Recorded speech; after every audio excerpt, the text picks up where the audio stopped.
पाकिस्तान में work from home टोपी है, बिल्कुल कोई काम नहीं करता घर से, ठीक है। नहीं, वीडियोस में नहीं है, ओरिजिनल में भी है। फोटोज निकाल ली? हाँ बिल्कुल। वो एक मैंने सुना था कबूतर टेक्निक। क्या है वो अभी इस वक्त रिटेल का 2% ई कॉमर्स के ऊपर आया है। पाकिस्तान में रिटेल का 2% ई कॉमर्स के ऊपर आया है इस वक्त। अगर कोई बंदा लॉन्च करता है तो उसके पास कंपटीशन इतना नहीं है। अच्छा आदमी, बहुत अच्छे आदमी, इतना पैसा कमा रहे हैं वो अमेज़न से, लोगों को बोल रहे हैं, बल्कि सॉरी शाहिद अनवर, हमें गरीब बोल के जो हाईलाइट किया जाता है। आसान और मुश्किल प्रोडक्ट है, मैं आपको बताया तो प्रोडक्ट सारे देखिए, दुनिया भर में कोई भी चीज मैन्युफैक्चर हो रही है ना, तो बिकने के लिए मैन्युफैक्चर हो रही है। काम किया है ना वो 3-4 कोरियर सर्विसेज के साथ काम किया है मैंने, ट्रैक्स के साथ किया है, ब्लू एक्स के साथ किया है, और दो हमारे पास लोकल सर्विसेज थी। इस पूरी कैटेगरी के अंदर जो है ना, मुझे सबसे अच्छे जो लगते हैं वो रेहान अल्लाह वाला लगते हैं। रेहान अल्लाह वाला, लोग रेहान अल्लाह वाला का बहुत मजाक उड़ाते हैं।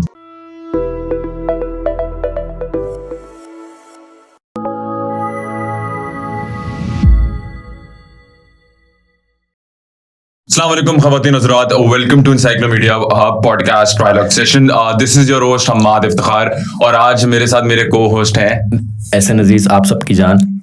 आई होप आप सब खैरियत से होंगे। एंड आज जो हमारे साथ मौजूद है दैट इज दानियाल शेख। दानियाल भाई, thank you so much for being here. कैसे हैं आप? अल्हम्दुलिल्लाह मैं बेहतरीन, आप सुनाएं? अल्हम्दुलिल्लाह। इतने शॉर्ट टाइम पे आए हैं, अभी कल परसों ईद है, आपको पता है।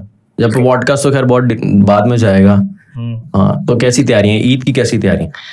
यार ये ऐसी है, काम के सिलसिले में मंडी भी नहीं गया, ठीक है, और अब ये भी इम्पोर्टेंट है, काम भी इम्पोर्टेंट है, तो इस वजह से अब आ गए हैं, जल्दी आ गए हैं। आपको पता मैंने सवाल क्यों पूछा? इसके पीछे रीजन है कि आजकल तो बकरे और गायें भी ई कॉमर्स प्लेटफॉर्म पे आ गए, जो कि हाँ बिल्कुल बात है। अच्छा, ऐसा ही है। मेट्रो वगैरह दे रहा है, और कौन दे रहा है? मेडी बहुत सही दे रहा है। अब तो काफी बहुत सारी चीजें आ गई। अच्छा, तो this is for the audience. आज का जो हमारा पॉडकास्ट है that is for those people, for the youth and for everyone जो लोग ई कॉमर्स पे अपना बिजनेस स्टार्ट करना चाहते हैं, एंड बहुत सारे हर्डल्स फेस होते हैं। एक जमाने में एहसन ने भी ई कॉमर्स पे अपना बिजनेस स्टार्ट किया था, तो एहसन को काफी प्रॉब्लम्स, दोनों ने साथ मिलके इवेंचुअली मैंने और एहसन ने स्टार्ट किया था, and we face a lot of problems. And जिस तरह आफ्टर पोस्ट कोविड हम लोगों ने देखा है कि किस तरह बिजनेस जो है वो ब्रिक एंड मोटर से क्लिक एंड मोटर पे कन्वर्ट हुए हैं। सो आज का जो पॉडकास्ट है that is for those people who are willing to start their business on e commerce and they face problems के कहाँ पे स्टार्ट करें। अगर ई कॉमर्स स्टार्ट करना है तो अपनी वेबसाइट से करें या फिर डिफरेंट जो प्लेटफॉर्म्स हैं उनसे स्टार्ट करें। So we have a specialized person that is Daniyal, and he is going to tell you each and everything about e commerce store, how much money is required, कितनी investment required है, किस तरह start किया जा सकता है, किस तरह बिजनेस को एक्सेल किया जा सकता है। So we'll start off with Daniyal भाई। सबसे पहले दानियाल भाई, आप अपनी जर्नी के बारे में बताएं कि what do you do, how do you started off with this e commerce? Okay, so वैसे बेसिकली मैं एक बिजनेस स्टूडेंट हूँ, से मैंने ग्रेजुएट किया है बीबीए में, और मैं तकरीबन अपने 6 सेमेस्टर से ई कॉमर्स के अंदर आ गया था और स्टार्ट कर दिया था। ई कॉमर्स से पहले भी मैंने इस तरह के काम किए हैं थोड़े बहुत, अपनी यूनिवर्सिटी को जो है सपोर्ट करने के लिए या अपने जेब खर्च को सपोर्ट करने के लिए। और हमारा जो फैमिली बिजनेस है वो भी जो है वो फिजिकल बिजनेस है, होलसेल का। वहाँ भी मेरी इन्वॉल्वमेंट थी अपने मैट्रिक क्लास से ही। हमारे फैमिलीज में इसी तरह होता है कि बच्चा मैट्रिक से ही काम में लग जाता है। मेमन तो नहीं, शेख है, लेकिन ये कि बच्चे को मैट्रिक से ही फारिग नहीं छोड़ते और काम पे लगा देते हैं। तो मैं काम पे तो लगा हुआ था, लेकिन जो सही स्टार्ट किया, बहुत सारे काम किए मैंने, लेकिन at the end of the day e commerce जब कोविड आया, उस वक्त मैं 6 सेमेस्टर में था, और उस वक्त जो है वो मैंने ई कॉमर्स स्टार्ट किया। उससे पहले मैं एक ब्रांड लॉन्च कर चुका था अपने प्रॉपरली ई कॉमर्स पे आने से पहले, जब मुझे इतनी ज़्यादा नॉलेज नहीं थी, और उसमें मैंने कुछ पैसे भी डुबाए थे अपने। जिस तरह आपने बात की कि आपने भी स्टार्ट किया था, तो मैंने भी स्टार्ट किया था, और मैंने लेडीज़ क्लोथिंग से स्टार्ट किया था, और तमाम चीज़ों पे खर्चा कर लिया था। अपना शूट भी करवा लिया था, ब्रांड शूट भी करवा लिया था, एवरीथिंग इज डन। बट आखिर में क्या हुआ कि मुझे अंदाज़ा हुआ कि जो लॉन्च मैंने किए हैं सूट, वो रेप्लिका सूट्स हैं, और उनको मैं फेसबुक के ऊपर ऐड नहीं चला सकता, और मेरा फेसबुक अकाउंट रिस्ट्रिक्ट हो गया था। तो वो सारी चीज़ें वहीं बैठ गई थी, और बाद में फिर मैंने उसको मैं आपकी बात करता हूँ, सॉरी। वैसे ये भी बहुत सारे हमारे क्या कहते हैं लोगों को प्रॉब्लम फेस होती है कि जो मी टू प्रोडक्ट्स हैं, रेप्लिका प्रोडक्ट्स हैं, उसकी जो ऑनलाइन सेलिंग होती है, तो उसमें फेसबुक, इंस्टा के कोई पैरामीटर्स हैं जिसमें वो ब्लॉक कर देता है, आपको मार्केटिंग नहीं करने देता। खैर लोग करते भी हैं, उसके लिए भी there are some ways out. कुछ शॉर्टकट्स होते हैं, हम शॉर्टकट के through we can do it. बिल्कुल ऐसा ही है। अब उसकी सारे गेम होते हैं कंटेंट का। अगर आप अपना कंटेंट बना लेते हैं और अगर आप अपने कंटेंट के साथ उसको मार्केट करते हैं तो फिर मसला नहीं होता। लेकिन अगर आप पिक्चर्स और वीडियोस भी उनकी यूज़ कर रहे हैं तो फिर आपको इशू होता है और आपका जो फेसबुक है आपको रिस्ट्रिक्ट करता है। ठीक है, तो वहाँ से स्टार्ट किया था। उसके बाद ई कॉमर्स स्टार्ट किया। ई कॉमर्स में जब स्टार्ट किया, दराज से स्टार्ट किया था। ग्रुप मैंने ज्वाइन किया था एक्सट्रीम कॉमर्स का, सनी अली का, बैक इन 2019। और उस वक्त जो है वो काफ़ी लोग अमेज़ॉन की बात करते थे। 28,000 मेंबर्स थे जब मैंने ग्रुप ज्वाइन किया था और अमेज़ॉन की ज़्यादातर बात होती थी। अब मेरा टेक्निकल बैकग्राउंड बहुत ज़्यादा स्ट्रॉन्ग नहीं था, मुझे ज़्यादा चीज़ें समझ नहीं आती थी अमेज़ॉन की। तो फिर मैंने स्टार्ट किया दराज। दराज ऐसी एक चीज़ थी जो मेरे लिए आसान काम था, पाकिस्तानी थी। मुझे पता था कि यार मेरे सामने था, अमेज़ॉन की चीज़ मेरे सामने नहीं थी कि प्रोडक्ट कहाँ से आएगा। प्रोडक्ट तो मेरे हाथ में है नहीं, चाइना से जा रहा है, अमेज़ॉन पे जा रहा है, उसकी की चीज़ें मैं एब्जॉर्ब नहीं कर पाता था। तो फिर मैंने दराज स्टार्ट किया कि दराज तो अपने सामने ही है। मेरी दुकान पर एक प्रोडक्ट है, अब्बू की दुकान पर, वो है ग्लव्स का जो बाइकर्स पहनते हैं, आगे दानेदार ग्लव्स उसको बोलते हैं। उसकी कॉस्ट है 240 रुपये पर दर्जन। ओके, ठीक है, पर दर्जन? जी हाँ, मतलब एक पीस वो पड़ता है 20 रुपये का, मतलब एक पेयर। वो मैंने लिस्ट किया दराज के ऊपर, अपने फ़ोन से लिस्ट किया। उस वक्त लैपटॉप मेरे पास ख़राब हुआ था मेरा, तो मैंने अपने फ़ोन से लिस्ट किया दराज के ऊपर और वो मेरा बिकना शुरू हुआ। मैंने उसको 400 रुपये का लिस्ट किया एक पेयर को। ठीक है, और वो मेरा बिकना शुरू हो गया, ऑर्डर्स आना शुरू हो गए। ज़्यादा ऑर्डर्स नहीं थे, रोज़ के 2 या 3 ऑर्डर्स थे। लेकिन उस वक्त जो मैं देख रहा था कि यार मेरी 220 रुपये वाली चीज़ 400 की बिक रही है दराज के ऊपर, कमीशन वगैरह काट के मुझे 350 में मिल रहा है। आपने बिजनेस देखा? मैंने बिजनेस देखा। अच्छा, वो उससे मुझे कोई बहुत ज़्यादा कामयाबी नहीं मिली, लेकिन वो एक छोटा सा स्टोर था जिससे मुझे हैंड्स ऑन एक्सपीरियंस मिल गया।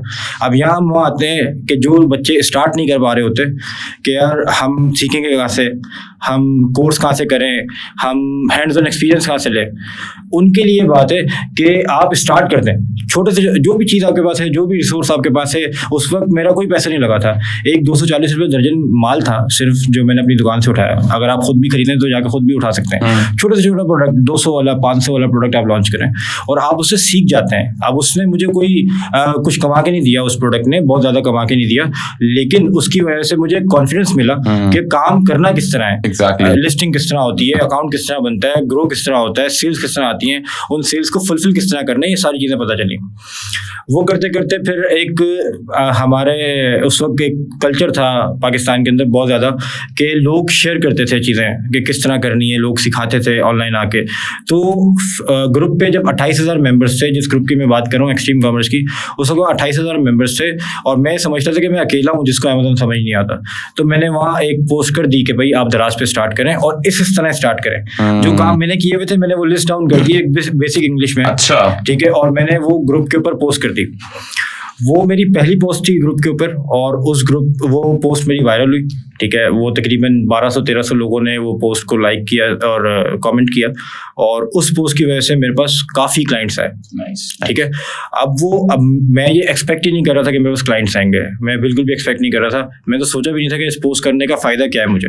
मैंने बस वैसे ही कर दी। मैंने कहा चलो यार, जो लोग अमेज़न नहीं समझ पा रहे वो लोग दराज में स्टार्ट कर लें। मैंने अपने बैक इन द माइंड ये सोचा, लेकिन मेरे अलावा भी बहुत सारे लोग थे जिनको अमेज़न समझ नहीं आ रहा था और उनको मैंने आसान, जब पाकिस्तानी अल्फाज में, आसान लैंग्वेज में, बहुत ज़्यादा टेक्निकल होकर नहीं, बिल्कुल आसान होकर मैंने उनको समझाया कि भाई दराज के ऊपर इतने का अकाउंट बनता है, ये फ्री में अकाउंट बनता है, ये प्रोडक्ट होती है, यहाँ से मिलती है, यहाँ बोल्टन मार्केट से आप सोर्सिंग कर सकते हैं, इस तरह आप फुलफिल करेंगे ऑर्डर्स, ये आपका खर्चा होगा, 300 के फ्लायर्स आएंगे। ये सारी चीज़ें जब मैंने बताई तो काफ़ी लोगों ने स्टार्ट किया। तो इस चीज़ का मुझे अंदाज़ा है कि दराज का काम स्टार्ट करने वाले जो एक्सट्रीम कॉमर्स से जो लोगों ने दराज का काम स्टार्ट किया, मेरी उस पोस्ट की वजह से स्टार्ट किया और अब काफ़ी लोग काम कर रहे हैं। तो वहाँ से मेरे पास, अच्छा, वहाँ से मुझे ये फ़ायदा हुआ, फाइनेंशियल फ़ायदा मुझे ये हुआ कि मेरे पास लोग ऐसे आना शुरू हो गए कि वो मुझे कांटेक्ट करते थे कि आप हमारा काम करें, आप हमारा काम करें। फिर मैंने एक और स्टोर लॉन्च किया अपना ही। मैंने ये देखा कि यार बहुत सारे क्लाइंट्स आ रहे हैं, तो मैं इनका स्टोर तो नहीं लॉन्च कर सकता, मेरे पास इतनी ज़्यादा एक्सपीरियंस नहीं है कि मैं किसी की इन्वेस्टमेंट लेके लॉन्च करूँ।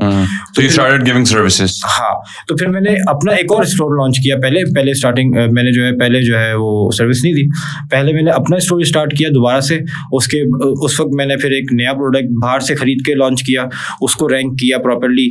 जब मुझे 2-3 महीने में ये कॉन्फिडेंस आ गया कि हाँ अब मैं स्टोर लॉन्च कर सकता हूँ, तो फिर मैंने सिर्फ और सिर्फ प्रोडक्ट हंटिंग और सोर्सिंग की सर्विस देना शुरू की। अच्छा, प्रोडक्ट हंटिंग और सोर्सिंग एक ऐसी चीज़ है जो हर बंदा नहीं कर सकता, खसूसी तौर पे पाकिस्तान में, क्योंकि जब तक हम सनी अली से सीखते थे तो वो सोर्सिंग सीखते थे अली बाबा के थ्रू, कि आपने लैपटॉप से बैठ के ही सोर्सिंग करनी है। अब पाकिस्तान की सोर्सिंग ऐसी थी कि जिसके अंदर आपको मार्केट्स में जाना चाहिए। अब मैं आपको क्योंकि आप लोकल काम कर रहे हो ना, काम कर रहे हैं, आपको मार्केट्स में आपकी लिंक्स होनी चाहिए।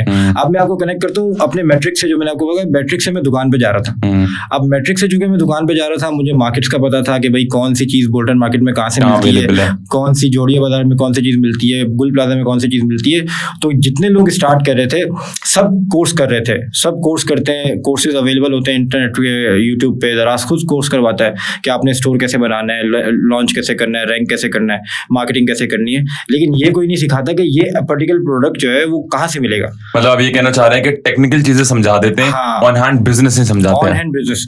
तो मैंने सिर्फ और सिर्फ प्रोडक्ट हंटिंग और प्रोडक्ट सोर्सिंग की सर्विस देना शुरू की। तकरीबन 6 महीने या साल तक मैंने सिर्फ प्रोडक्ट हंटिंग और सोर्सिंग की सर्विस दी।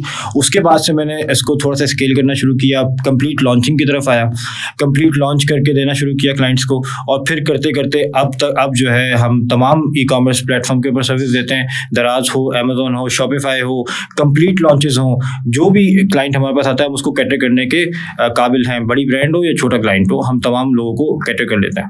तो ये थी जर्नी। अच्छा दानिल भाई, अच्छा फॉर द व्यूअर्स, ये पॉडकास्ट जो है ये उन लोगों के लिए है जो ई कॉमर्स बिजनेस स्टार्ट करना चाहते हैं। हम अपने पॉडकास्ट में और इस पूरी वीडियो में जितनी इन डेप्थ नॉलेज दे सकते हैं हम आपको देंगे कि एज अ लेमैन पर्सन जिसको इतनी टेक्निकल नॉलेज नहीं है कि वो किस तरह ई कॉमर्स बिजनेस स्टार्ट कर सकता है। This is the main goal of the podcast. In case अगर आपको लगता है कि कुछ चीजें मिसिंग है तो नीचे डिस्क्रिप्शन में दानिल भाई का लिंक है और दानिल भाई का नंबर्स वगैरह, so you can reach Daniyal, so he can help you out with your e commerce store. तो दानिल भाई, लेट्स सपोज कि मैं एक आपका क्लाइंट हूँ, एक इंडिविजुअल पर्सन हूँ, मुझे ई कॉमर्स स्टार्ट करना है, मुझे कोई नॉलेज नहीं है, मेरे पास एक प्रोडक्ट है and that is any product. Let's suppose मेरे पास एक ये कप है जो मुझे सेल करना है ऑनलाइन और इसकी मैन्युफैक्चरिंग मेरी अपनी जाती है, मैं इसको अभी फिजिकली सेल करता हूँ, मुझे इसको ऑनलाइन सेल करना है। तो एज अ लेमैन पर्सन मैं कहाँ से स्टार्ट करूंगा और मैं किस तरीके से स्टार्ट करूंगा, बिल्कुल फ्रॉम द स्क्रैच? ओके, तो देखिए हमारे पास 2 तरह के क्लाइंट्स आते हैं। एक तो आपने जो एक्सप्लेन किया कि मेरे पास एक प्रोडक्ट है, मैं मैन्युफैक्चर करता हूँ, उसे ऑनलाइन लेकर जाना है। या दूसरा वो आता है जिसके पास सिर्फ इन्वेस्टमेंट होती है और कोई प्रोडक्ट भी नहीं होता, उसका प्रोडक्ट भी हमने सेलेक्ट करके दोनों सूरत। ठीक है। अब अगर आपके पास, और अगर मैं तीसरी सूरत भी एक ऐड करना चाहूँ, रियली सॉरी, उसमें ये भी है ना कि हम किसी और की वीडियो देख के भी कि आप लोग आए इतना पैसा कमा सकते हैं, 50,000 लगाएं 2 करोड़ आप बना लेंगे, तो वो भी उनके लिए भी ये चीज है ना कि वो उन्होंने भी स्टार्ट करना हो तो वो तो सिर्फ लालच देख के आ रहे हैं। वो जो तीसरा जो सवाल है ना, वो तीसरे सवाल वाले पहले इन 2 सवाल को समझ जाएंगे ना तो फिर वो तीसरा सवाल इग्नोर ही कर देंगे, रेलेवेंट ही होगा। लेकिन ये भी एक है, वो इस तरह के लोग भी आते हैं। सो लेट्स सपोज मेरे पास ये कप है, मुझे इसको ऑनलाइन सेल करना है, कहाँ से वेबसाइट लूंगा, अपनी वेबसाइट बनाऊं या फिर मैं किसी से वेबसाइट लूं जो प्लेटफॉर्म्स है, या मैं मार्केट प्लेसेस पे जाऊं, कौन सी मार्केट प्लेसेस पे जाऊं? एक एक करके आप बताएं कि इन मार्केट प्लेसेस पे इस तरह होता है, अपनी वेबसाइट पे इस तरह होता है, इस तरह होता है। ये जो आपने चीजें पूछी है ना, ये बात की बात है। सबसे प्राइमरी जो फैक्टर है ना वो ये है कि एक जो मैन्युफैक्चरर होता है वो एक प्रोडक्ट मैन्युफैक्चर नहीं करता, वो तकरीबन वो एक लाइन ऑफ प्रोडक्ट कर रहा होता है। तो सबसे पहले हम उनसे उनकी लिस्ट लेते हैं प्रोडक्ट्स की, कि भाई अपनी लिस्ट प्रोवाइड करें प्रोडक्ट्स की, कौन कौन सी प्रोडक्ट आप मैन्युफैक्चर कर सकते हैं। फिर उसकी कैटेगरी के अंदर हम जाके प्रॉपर रिसर्च करते हैं कि इसकी कैटेगरी, इस कैटेगरी के अंदर कौन कौन से प्रोडक्ट ऑनलाइन बिक सकते हैं। और फिर उससे पूछा जाता है कि आपने किस मार्केट में बेचना है। फॉर एग्जांपल, अगर मैन्युफैक्चरर आ रहा है वो कह रहा है पाकिस्तान की मार्केट में बेचना है, या मैन्युफैक्चरर आ रहा है वो कह रहा है यूएस की मार्केट में, यूके की मार्केट में, यूए की मार्केट में बेचना है, तो उस मार्केट के हिसाब से हम उसे आप समझ लें रिसर्च करते हैं कि कौन सा प्रोडक्ट बिक सकता है और उसकी कॉस्टिंग क्या हो सकती है। उसकी कॉस्टिंग और उस प्रोडक्ट की आप समझ लें कि उसकी प्रोडक्ट के डेटा के ऊपर काम होता है कि उसकी डिमांड कितनी है उस प्रोडक्ट की, वो हम रिसर्च करते हैं। वो रिसर्च रिपोर्ट पहले क्लाइंट को हम देते हैं, ठीक है। अब उस क्लाइंट के सामने सब चीज़ें आ जाती हैं कि मैं लॉन्च करूंगा तो मेरा खर्चा कितना होगा, मैं कहाँ कहाँ लॉन्च करूंगा और कैसे लॉन्च करूंगा, उसके बाद सामने आ जाती हैं। उसके बाद फिर दूसरा स्टेप ये होता है कि अगर कोई ब्रांड है जो मैन्युफैक्चरर है, अगर ब्रांड नहीं है लेकिन फिजिकल मैन्युफैक्चरर है, अपनी प्रोडक्ट खुद बना रहा है, तो उसे हम ये रिकमेंड करते हैं कि वो अपनी ब्रांड बनाए। उसके लिए अपनी ब्रांड बनाना आसान है, इन्वेंट्री की ब्रांडिंग हो जाएगी, वो अपनी ब्रांडिंग करे, अपना ट्रेडमार्क ले, प्रॉपर्ली अपने बिजनेस को रजिस्टर करे और दराज मॉल के ऊपर जाए, दराज ये तो आप मार्केट प्लेस पे जाने का कह रहे हैं। बिल्कुल, देखें साइमल्टेनियसली चलाना है। आप पहले दराज मॉल अच्छा, पहले तो ये बताएं कि ई कॉमर्स में जो दो रास्ते होते हैं। एक तो ये होता है कि आप अपने प्रोडक्ट मार्केट प्लेसेस में बेच सकते हैं। मार्केट प्लेसेस में हमारे पास कौन कौन सी लोकल मार्केट प्लेसेस हैं? दराज, टेलीमार्ट और इलो। ये हमारे पास local e commerce market places हैं। बिल्कुल, हम यहाँ पे अपना प्रोडक्ट सेल कर सकते हैं। बिल्कुल।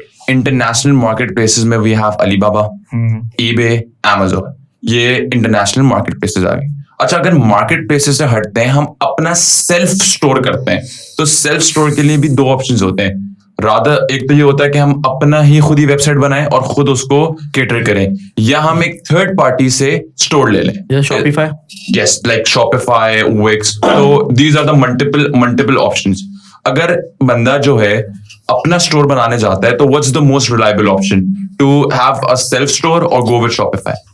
Shopify is better option. ठीक है, शॉपिफाई बेटर ऑप्शन इसलिए कि आपको तमाम चीज़ें अंडर द वन प्लेटफॉर्म मिल जाती हैं, और ऐसा नहीं है कि शॉपिफाई आपको स्टोर दे देता है, आपको भी स्टोर बिल्ड करना होता है शॉपिफाई के ऊपर अपने हिसाब से कस्टमाइज करके। ठीक है, लेकिन शॉपिफाई के अंदर तमाम प्लगइन्स, तमाम प्लेटफॉर्म्स अवेलेबल होते हैं, पेमेंट चेकआउट्स, तमाम चीज़ें अंडर वन रूफ मिल जाती है। यही अगर आप वूकॉमर्स पे बनाते हैं या और किसी चीज़ पे जाते हैं या अपनी मैजेंटो वगैरह पे वेबसाइट बनाते हैं, ये बड़ी लेवल की वेबसाइट बनती है, इसमें कॉस्ट भी ज़्यादा आती है, इसमें आपको प्रोग्रामर की जरूरत होगी। शॉपिफाई की वेबसाइट बनाने के लिए आपको प्रोग्रामर की जरूरत नहीं है, आप खुद भी बना सकते हैं। आपके पास एक ग्राफिक डिजाइनर हो, आप उससे बैनर्स बनवाएं और आप उसको, अगर आपको कैनवा पे काम आता है तो आप टोटल वेबसाइट आप खुद बना सकते हैं। वो कॉस्ट बहुत कम करती है आपको। दूसरी चीज़ ये कि तमाम चीज़ें अंडर वन रूफ होती हैं, आपको सारी प्रोग्रामिंग के अंदर इन डेप्थ नहीं जाना पड़ता, तो आपकी वेबसाइट भी तेज होती है। देखें, टेम्पलेट्स बने होते हैं, आपको। And Shopify is currently, I guess, Shopify के जो प्रोग्रामिंग लैंग्वेज है, that's React right now, I guess, that's React. ठीक है, और उसका लेना देना भी नहीं है। वो तो खैर ये तो बहुत डिफरेंट स्टोरी। सेलर से लेना देना भी नहीं है, सेलर जाए वहाँ पे अपने प्रोडक्ट की लिस्टिंग करे, अपने बैनर्स लगाए, उसका स्टोर रेडी हो जाता है। सो फॉर एन इंडिविजुअल उसके बाद टू ऑप्शंस होते हैं, या तो वो अपनी वेबसाइट खुद बनाए, तो उसके लिए उसको प्रोग्रामर भी चाहिए। पहले वो प्रोग्रामर हायर करके कोडिंग वगैरह करवाएगा, फिर वो अपनी वेबसाइट बनाएगा, फिर वो कैनवा वगैरह से, फोटोशॉप वगैरह से अपनी वेबसाइट रेडी करेगा, डोमेन होस्टिंग लेके लिस्टिंग वगैरह करेगा। एक तो उसके पास ये ऑप्शन होता है, या वो बनी बनाई वेबसाइट टेम्पलेट्स उठा के अपना शॉपिफाई पे अकाउंट बना सकते हैं। That's two option. Let's suppose हम लोग शॉपिफाई पे आते हैं, तो शॉपिफाई की क्या कॉस्ट होती है for an individual to start a business? Initially Shopify आजकल जो है वो एक ऑफर चल रही है शॉपिफाई की पिछले 4-5 महीने से, कि $1 जो है वो पर मंथ चार्ज कर रहे हैं फॉर 3 मंथ्स। ठीक है, उसके बाद $19 की कॉस्ट होती है पर मंथ की, और अगर आप पर ईयर लेते हैं तो वो थोड़ी कम हो जाती है, $200 तक पड़ती है। लेकिन ये कि आपको आसानी है, मतलब एक बंदे का जब 3 महीने वो टेस्टिंग कर ले अपने स्टोर के ऊपर $1 के ऊपर, उसके बाद उसको पता चल जाएगा उसने काम करना है या नहीं करना, और अगर उसका काम चल रहा है तो $19 पे करना इतना मुश्किल नहीं होता। ठीक है, तो ये आसानी है, शॉपिफाई के ऊपर जाना चाहिए, ज़्यादा बेहतर है। और शॉपिफाई या मैजेंटो या वूकॉमर्स ये सिर्फ लैंडिंग पेजेस हैं। ठीक है, लैंडिंग पेज आप जैसा भी बना लें, ये इतना मैटर नहीं करता। असल चीज़ है आपका मार्केटिंग। अगर आपकी मार्केटिंग स्ट्रांग है तो फिर उससे डिपेंड नहीं करता। हाँ, फिर उसके बाद डिपेंड नहीं करता कि आपकी शॉपिफाई पे वेबसाइट है या शॉपिफाई से ये फायदा होता है। फॉर एग्जांपल, अगर आपको मेहनत नहीं करनी पड़ती स्टार्टिंग में, मेहनत भी नहीं करनी पड़ती, और मार्केटिंग साइड पे एक फायदा होता है कि फॉर एग्जांपल आपने एक ऐड चलाई है, ऐड के ऊपर आपने 1 लाख रुपए लगाया है।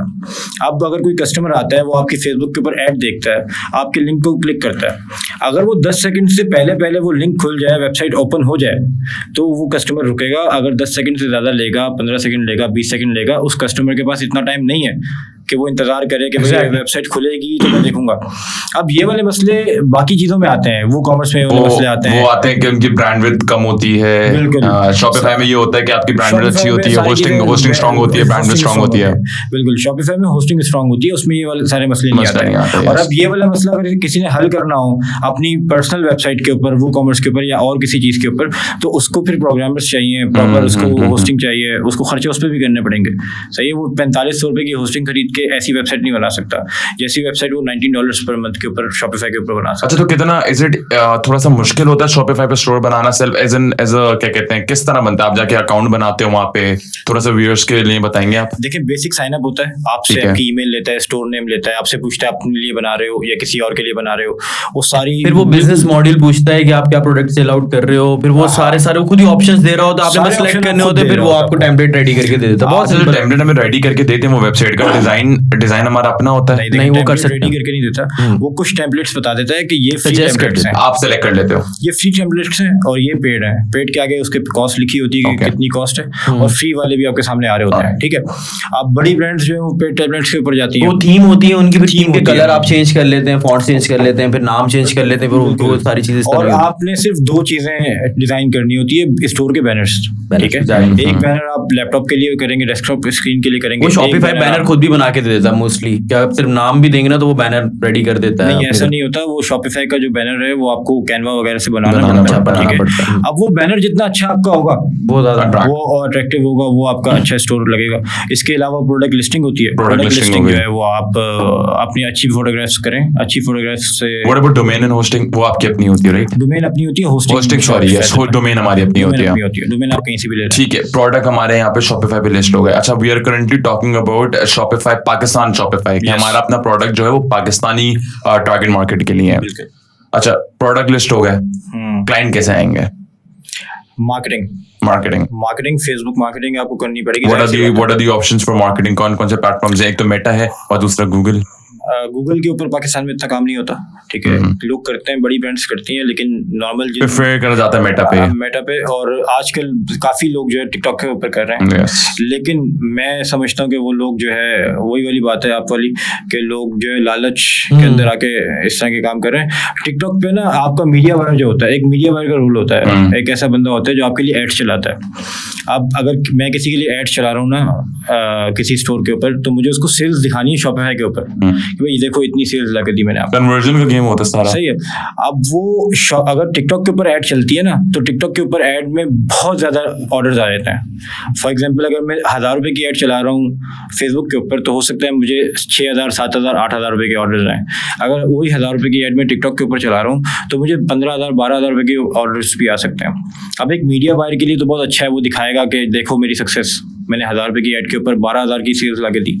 लेकिन वो जो टिकटॉक से ऑडियंस पाकिस्तान में आती है, वो इतनी बेकार ऑडियंस होती है कि वो आपके 12 में से 8 ऑर्डर्स तो कैंसिल हो जाते हैं, ठीक है। उनको पता ही नहीं होता, जब उनको कन्फर्मेशन कॉल करते हैं हम, तो उनको पता ही नहीं होता कि उन्होंने ऑर्डर order place किया किया है, ठीक है। क्योंकि आपकी टिकटॉक पे आपको पता है पाकिस्तान में किस टाइप की किस ऑडियंस type है। की audience है। देखिए वही बात आ गई ना, आपके पास 2 प्लेटफॉर्म्स हैं, एक गूगल है और एक मेटा है और एक टिकटॉक है। बिल्कुल ऐसे ही। सबसे एलीट अगर आप मार्केटिंग करते हो गूगल पे, that's your elite customer. Elite वो customer। अगर लेट्स सपोज 10 लोग हमारे गूगल से वेबसाइट पे लैंड कर रहे हैं, तो आई वुड से कि 30 to 40% कन्वर्जन होगा। 10 people reaching on a website from Google, 4 लोग तो लेके जाएंगे। बिल्कुल ऐसे ही। मेटा पे आई गेस 2% होगा, टिकटॉक पे ज्यादा होता है, टिकटॉक पे ज्यादा मगर फिर वही बात आ गई ऑडियंस। ऑडियंस अच्छी नहीं होती, ठीक है। तो टिकटॉक भी अच्छा है अगर आपने अपनी फॉर एग्जांपल अगर कोई ब्रांड कहती है कि मैंने अपना जो है वो अवेयरनेस कैंपेन चलानी है कि ज़्यादातर मास ऑडियंस को पहुंचना, तो टिकटॉक इज बेटर। लेकिन अगर अच्छी कन्वर्जन के साथ एड्स अच्छी चलानी है तो मेटा। अच्छा, लेवरेजेस वगैरह जो है टिकटॉक के सोशल मीडिया प्लेटफॉर्म कोई देता है, मतलब ई कॉमर्स वालों को कोई, मतलब ऑब्वियसली रिस्ट्रिक्शंस तो बहुत हैं फेसबुक पे भी, इंस्टा पे भी, टिकटॉक पे भी, तो कहीं ना कहीं ई कॉमर्स स्टोर्स को कहाँ मुश्किलात आती हैं एड्स लगाने में? मुश्किलात कहीं नहीं आती, लेकिन आपके एड्स अगर स्ट्रैटेजीज पे डिपेंड करता है strategies के आपके। ऊपर। और दूसरी बात ये कि देखें, 2 चीज़ों के ऊपर ऐड डिपेंड करता है। एक ये चीज़ होती है कि आपकी क्रिएटिव्स, कि आपकी वीडियो या आपकी जो पिक्चर है वो कितनी अट्रैक्टिव है, एक ये चीज़ होती है। अगर फॉर एग्जांपल 10 लोग इस कप के ऐड चला रहे हैं, तो 10 में से जिसकी सबसे अच्छी वीडियो होगी सबसे पहले उसको प्रायोरिटाइज करेगा फेसबुक। दूसरी चीज़ आती है स्पेंडिंग, कि आप कितना स्पेंड कर रहे हैं। तो जिसकी सबसे ज़्यादा स्पेंडिंग होगी, इन 2 चीज़ों का प्लस करके जो एवरेज निकलती है वो फेसबुक उसको प्रायोरिटाइज करता है, ठीक है। और जाहिर सी बात है, अगर कोई वीडियो आपके सामने आई है, आप उसको खुद से देख रहे हैं और ज़्यादा देर तक देख रहे हैं, तो उसके ऊपर कॉस्ट कम आती है एड्स चलाते हुए, ठीक है। तो आपकी वीडियो जितनी अच्छी होगी, अब हमने ये सिस्टम किया है, पहले भी हम ये कर रहे थे, तो अब हम क्या करते हैं कि अगर एक प्रोडक्ट है मार्केट में, तकरीबन 100-200 लोग चला रहे हैं, चलिए 100-200 नहीं तो 20-25 लोग चला रहे हैं, हम ये करते हैं कि हम जो प्रोडक्ट होता है वो चाइनीज वीडियोस नहीं उठाते। वाइट लेवल के अंदर या प्राइवेट लेवल के अंदर शॉपिफाई जो पाकिस्तान में हो रहा है, वो तमाम प्रोडक्ट जो बिक रहे हैं वो इंपोर्टेड प्रोडक्ट्स बिक रहे हैं, चाइनीज प्रोडक्ट्स बिक रहे हैं। उसकी वीडियोस आपको इजीली मिल जाती हैं, अलीबाबा से, अली एक्सप्रेस से, अमेजोन से वीडियोस मिल जाती हैं। तमाम लोग वहीं से उठाते हैं, अपना लोगो लगा के एड्स चलाना शुरू कर देते हैं। आप एक प्रोडक्ट को एड लाइब्रेरी के ऊपर देखेंगे तो आपको उसकी सेम वीडियो बहुत सारे लोगों के पास मिल जाएंगी। अब हम बट फिर वहां पे वो ऑडियंस के साथ खेल लेते हैं, एडसेट्स के साथ खेल लेते हैं। अब हम ये करते हैं कि हम अपने प्रोडक्ट की वीडियो, चाहे वो प्रोडक्ट हमारा चाइना का प्रोडक्ट हो, लेकिन उसकी वीडियो हम अपनी बना लेते हैं, DVC या UGC बना लेते हैं, उसके जरिए हमें अच्छी रीच मिलती है। उसके जरिए वही वाली बात है कि क्रिएटिव अगर हमारे अच्छे होंगे तो फेसबुक हमें प्रायोरिटाइज करेगा, तो हम क्रिएटिव्स के ऊपर खेलते हैं, सारा गेम क्रिएटिव्स का है। बट ये सारी बातें तो नॉर्मल हैं, बट जिस बंदे को नहीं पता इन सारी चीजों के बारे में और बिल्कुल फ्रेश स्टार्ट कर रहा है, तो उसके लिए डोंट यू थिंक दानियल भाई कि थोड़ा मुश्किल होगा ऐड चलाना एज अ बिल्कुल फ्रेशी? क्योंकि देखें जिस तरह मार्केट में ई कॉमर्स जिस तरह बूमिंग है, एवरीवन सेज कि ई कॉमर्स पे आओ, ई कॉमर्स पे आओ, सब ई कॉमर्स पे बेच रहे हैं, आप क्यों ई कॉमर्स पे नहीं बेचते? तो अगर वो ई कॉमर्स पे बेचता है, लेट्स सपोज शॉपिफाई पे अकाउंट बना लिया, अपनी वेबसाइट बना ली, 2 स्टोर्स हैं, एक उसकी अपनी जाती वेबसाइट पे, एक और एक उसका शॉपिफाई पे, आप उसको ऐड चलाने, वो फेसबुक पे किस तरह ऐड चलाएगा? For a layman person they don't know what creatives are, what ad sets are, तो उसको ये प्रॉब्लम हर्डल फेस नहीं होते होंगे। देखिए, पहली चीज तो ये कि आपको ये चीज समझनी है कि शॉपिफाई इज योर वेबसाइट, ठीक है? Shopify store and website is not two different things. Let's suppose they have two different website, they have 2 different stores, और दोनों पे उसका ऐड चलाना है, और वो दोनों कह रहा है मैं फेसबुक से चलाऊंगा। बट फेसबुक पे जो सारी creatives, ad sets, campaign strategies, your audience and each and everything, तो उनको प्रॉब्लम नहीं होती होगी बिल्कुल एज अ स्टार्टअप को, फ्रेशी को, कि वो किस तरह उसको कैटर करे? देखें, इसकी एग्जांपल आप इस तरह ले लें कि अगर आपको गाड़ी चलाना नहीं आती तो आपके लिए गाड़ी चलाना बहुत मुश्किल है, लेकिन एक बार आप सीख लेंगे, एक बार आपको सीखने की बात है, लेकिन उसके बाद फिर आप आसानी हो जाएगी। तो ऐसी तरह बहुत आसान काम है, लेकिन इनिशियल आपको सीखना होता है। आप वो फेसबुक से बहुत अच्छी तरह, यूट्यूब से बहुत अच्छी तरीके से सीख सकते हैं। इवन फेसबुक ब्लूप्रिंट अगर आप खुद से पढ़ लें, लेकिन 2 तरह के लोग होते हैं, रिसर्च वाले या हाथ पकड़ के चलने वाले। और जो रिसर्च वाला बंदा होता है उसको तो कोई मसला ही नहीं है, वो तो यूट्यूब पे जाएगा, फेसबुक देखेगा, वो खुद अगर फेसबुक ऐड खोल के बैठ जाएगा तो उसको खुद आ जाएंगी सब चीजें इंग्लिश में लिखी हुई है। आपको इंग्लिश आती हो, लैपटॉप चलाना आता हो, आपके लिए ई कॉमर्स आसान है, हर चीज इंग्लिश में लिखी हुई है, ऑप्शन दे रहा है कौन सा सेलेक्ट करना है, ठीक है? तो वो आसान चीज है। आप यूट्यूब से देखें, यूट्यूब पे इंडियंस इतने ज्यादा वो अच्छी वीडियोस बनाते हैं, इस कदर अच्छी वीडियोस बनाते हैं कि इतना अच्छा सीखने के लिए आपको और कहीं जाने की जरूरत ही नहीं है, आप यूट्यूब पे बहुत अच्छा सीख लेते हैं। बस आपको राइट स्ट्रेटजी पता होनी चाहिए कि आपने सीखना क्या है, आपको ये पता होना चाहिए सीखना क्या है। मैं अपने कोर्स में या अपने जो मैं सोशल मीडिया के ऊपर जो लोगों को सिखा रहा होता हूँ, मैं सबको ये बता रहा होता हूँ कि देखें, आपने सिर्फ और सिर्फ शॉपिफाई स्टोर बनाना सीखना है, कैनवा पे काम सीखना है, फेसबुक पे एड्स लगाना सीखनी है। उनको मैं क्वेश्चन बताता हूँ कि आपने गूगल यूट्यूब पे जाके सर्च क्या करना है, कि भाई आपने लिखना है how to create ad account, how to create campaign, how to create ad set, इस तरह के सवाल लिखेंगे आप तो आपके सामने हजारों वीडियो आ जाएंगी। असल में लोगों को पता नहीं है कि सीखना कहाँ से या क्या सीखना है। एग्जैक्टली, ठीक है? तो इसके ऊपर हम काम करते हैं कि भाई उनको सीखना आना चाहिए। तो वो आपकी वो बिल्कुल बात सही, बिल्कुल बात आपने ठीक करी कि हाथ पकड़ के चलना चाहते हैं, खुद सीखना चाहते हैं, असल बात ये।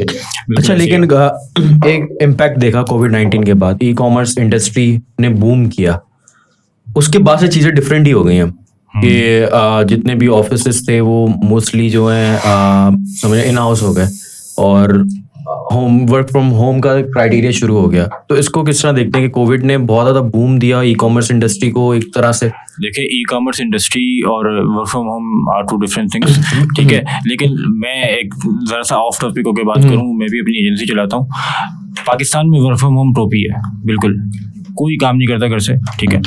बिल्कुल भी अच्छे रिजल्ट्स नहीं आते वर्क फ्रॉम होम के।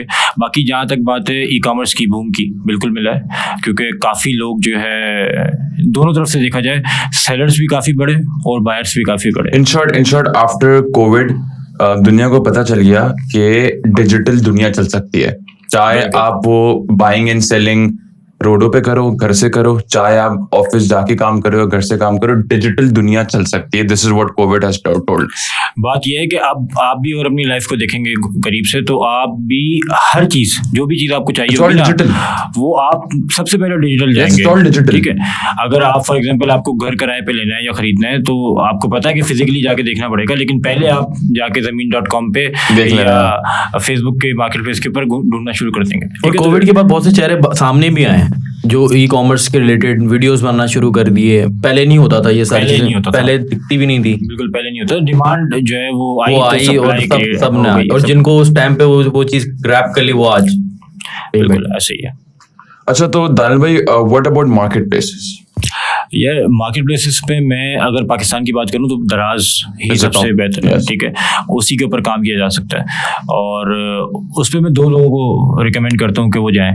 एक, जैसे मैंने आपको पहले बताया कि कोई ब्रांड है, कोई मैन्युफैक्चरर है जो ब्रांड बिल्ड कर रहा है, तो उसे दराज मॉल के ऊपर फ्लैगशिप स्टोर के ऊपर जाना चाहिए। दराज मॉल पे क्या क्राइटेरिया होता है दराज मॉल का स्टोर लेने के लिए? सिंपल क्राइटेरिया ये होता है कि आप एज अ ब्रांड वहां जा सकते हैं, आपका अपना पेटेंट हो, अपनी कॉपीराइट्स हो, अपनी कंपनी हो, अपना ट्रेडमार्क हो, अपनी पैकेजिंग हो, आपका प्रोडक्ट अपना मैन्युफैक्चर हो रहा हो, आपके पास तमाम राइट्स हो, आपका सोशल मीडिया स्ट्रांग हो, आपकी वेबसाइट हो, फिर आप दराज मॉल पे एज अ ब्रांड। और अगर मैं किसी और का माल बेच रहा हूँ, मेरे पास रेप्लिका है, तो मुझे दराज मॉल पे स्टोर नहीं मिलेगा, नॉर्मल स्टोर में नहीं मिलेगा। अब आप जाएंगे दूसरे स्टोर के ऊपर। ओके। अब वहाँ 2 तरह के लोग होते हैं। एक होते हैं वो लोग जो कम इन्वेस्टमेंट से काम कर रहे होते हैं, और उनको मैं कहता हूँ कि चलें आप दराज पे जा सकते हैं। फॉर एग्जांपल किसी के बच्चे के पास 50,000 हैं या 30,000 हैं या 1 लाख हैं, इस तरह के बच्चे को मैं कह दूंगा कि ठीक है यार, आप दराज के ऊपर स्टोर बना लो, क्योंकि कम इन्वेस्टमेंट से काम करेंगे। अब जो बंदा 50,000 से स्टार्ट कर रहा है ना, तो उसकी एक्सपेक्टेशंस भी 5-6 हज़ार, 10,000, 20,000 ही होगी, ठीक है,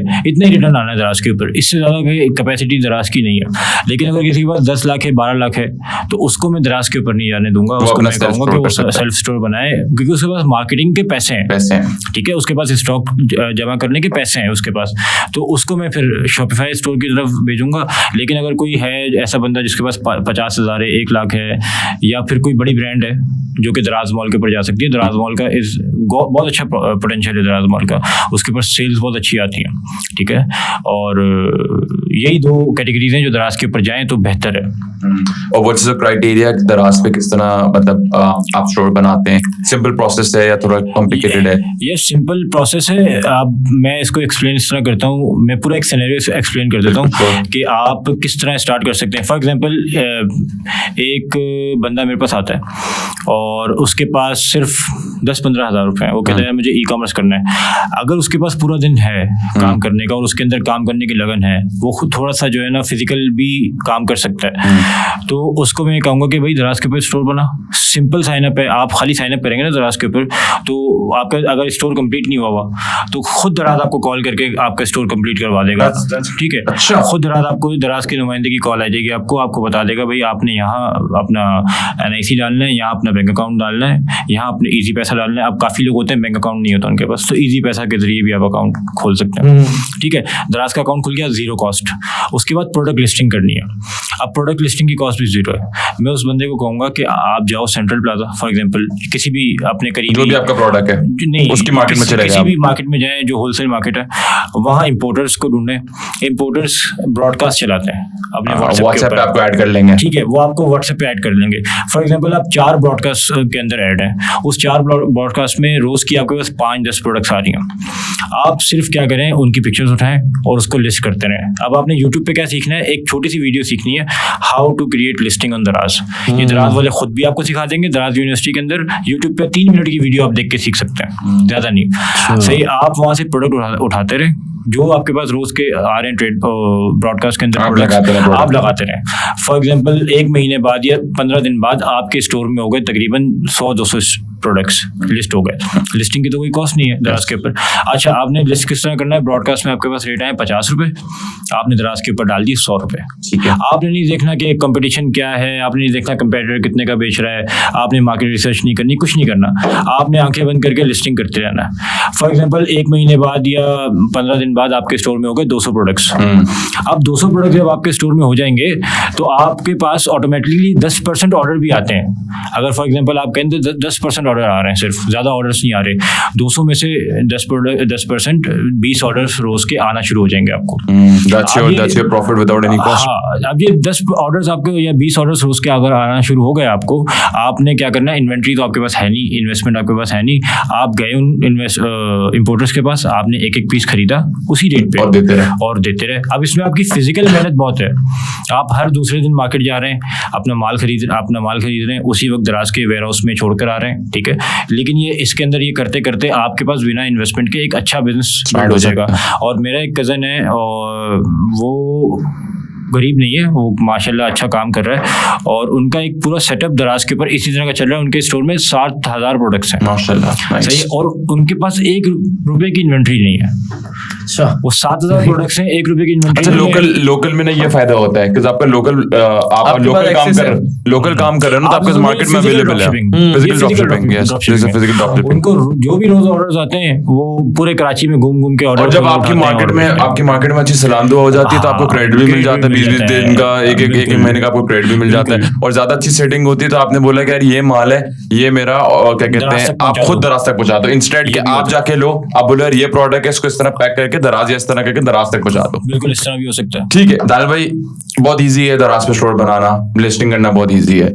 ऑर्डर कैसे आएगा, बात आती है मार्केटिंग की। कस्टमर क्लाइंट कैसे आएगा? हाँ, अब देखें, एक तो चीज मैंने आपको बता दी कि बहुत सारी लिस्टिंग हो दराज के ऊपर। 2 लोग कामयाब हैं, एक तो दराज मॉल वाले। दराज मॉल पे जब आपका स्टोर होता है तो जो भी कीवर्ड होगा आपके प्रोडक्ट का, आप उस कीवर्ड के ऊपर रैंक टॉप पे आ जाओगे ऑटोमेटिकली। दराज पे फेरी दराज मॉल को करते हैं, इवन जो बायर्स होते हैं रिव्यू मैटर करता है, उसके ऊपर आते हैं हम। ठीक है, दराज मॉल बायर्स भी कहते हैं कि मैं दराज मॉल से ही लूं, को प्रेफर करता हूँ। अब दूसरी कैटेगरी आती है जो नॉन दराज मॉल सेलर्स होते हैं। अब अगर वहाँ कोई ऐसा बंदा जिसके पास 200, 300, 500, 1000 प्रोडक्ट्स हैं, तो दराज ऑटोमेटिकली उसको रैंकिंग कर देता है। जितने ज्यादा प्रोडक्ट्स होंगे आपके, ऑटोमेटिकली उसके ऊपर। मतलब ये कहना चाह रहे हैं कि जितनी ज्यादा आप लिस्टिंग करेंगे उतना ज्यादा आपकी एसईओ बेटर होगी, उतनी ज्यादा आपकी रैंकिंग टॉप पे आएगी। और रैंकिंग बेहतर हो या ना हो, अगर आपके स्टोर में 1000 प्रोडक्ट्स हैं, तो आपको 10% ऑर्डर भी आ रहे हैं, तो 100 ऑर्डर रोज का बनता है। 100 order is more than enough, बगैर मार्केटिंग कॉस्ट के। बगैर मार्केटिंग कॉस्ट। अगर लेट्स सपोज मेरा स्टोर है और मेरा स्टोर है बैग्स का और मेरे पास 1000 प्रोडक्ट्स हैं, क्लाइंट आता है दराज के स्टोर पे और आके सर्च बार पे लिखता है सूटकेस बैग्स, तो मेरी लिस्टिंग आ जाएगी पेज 1 पे, पेज 2 पे। बिल्कुल आ जाएगी, आपकी लिस्टिंग आ जाएगी without doing anything, without spending any money. कोई कॉस्ट नहीं लगेगी उस पे। बिल्कुल, इसके ऊपर कोई कॉस्ट नहीं लगेगी। मैक्सिमम कॉस्ट आपकी लग सकती है, वो ये लग सकती है कि आप कुछ रिव्यूज ले लें। अगर आप किसी को फेक रिव्यूज भी कह सकते हैं। अब आपकी जो पॉडकास्ट है वो लाइव जाएगी इंशाल्लाह। देखिए वो पाकिस्तानी हो ना, तुम पाकिस्तानी नहीं दे सकते हैं, लॉट ऑफ थिंग्स आप गिव अवे दे सकते हो। प्रोडक्ट अच्छा, आप उसको बोलो अगला रिव्यू छोड़ दे, ठीक है, तो इस तरह आप अपनी रेटिंग अच्छी कर लेते हो। जितनी अच्छी रेटिंग होगी। अच्छा, दराज के अंदर सेल्फ पीपीसी है या सेल्फ एसीओ है? अच्छा, वो भी है। बिल्कुल, सेल्फ पीपीसी अभी दराज ने लॉन्च किया 6-7 महीने पहले। हाँ, ये पहले नहीं था, अभी रिसेंटली लॉन्च किया दराज ने। उसमें आप पैसे देख के दराज को अपने आप को ऊपर ले आते हो। उसमें आप अपने आप को ऊपर ले आते हो, लेकिन उसकी कॉस्ट थोड़ी ज्यादा है। ठीक है, उसकी कॉस्ट उसके लिए कम है कि जिसका प्रोडक्ट की प्राइस 2000 या 2000 से ऊपर की प्राइस है। अगर 2000 से कम प्राइस है किसी प्रोडक्ट में, फॉर एग्जांपल कोई 500 का प्रोडक्ट बेच रहा है, तो दराज जो है वो पर क्लिक 20 रुपीज चार्ज कर रहा है मिनिमम। पर क्लिक 20 रुपीज। जी, तो आप अगर मेरा प्रोडक्ट ही 500 का है और मैंने 10 क्लिक्स के ऊपर एक ऑर्डर लिया है फॉर एग्जांपल, तो मेरा तो सारा प्रॉफिट चला गया। ठीक है, तो उसके लिए बेहतर है जिसका 2000 या 2000 से ऊपर के प्रोडक्ट्स हैं वो चलाए, और जिसके पास लॉन्ग टर्म प्लान है उसका वो बंदा कर सकता है। तो we have 2 options for clients to place orders. या तो आप अपनी रैंकिंग अच्छी कर सकते हैं through listing, through giveaways, through rating, ताकि आप टॉप पे आ जाएं, या फिर आप एड चला सकते हैं दराज पे ही ताकि आप टॉप पे आ जाएं। लेकिन अगर पाकिस्तान की जो पब्लिक है या कस्टमर्स हैं, अगर उस पॉइंट ऑफ व्यू से देखा जाए तो लेकिन वो प्रेफर करते हैं कि कम पैसों में चीज़ मिल जाए, तो हम अपनी रेटिंग अच्छी कर लेते हैं। मैंने देखा है दराज मॉल में ऐसा देखा है मैंने कि मोस्टली रिव्यू अच्छा होता है लेकिन उनके प्राइस भी अप होते हैं।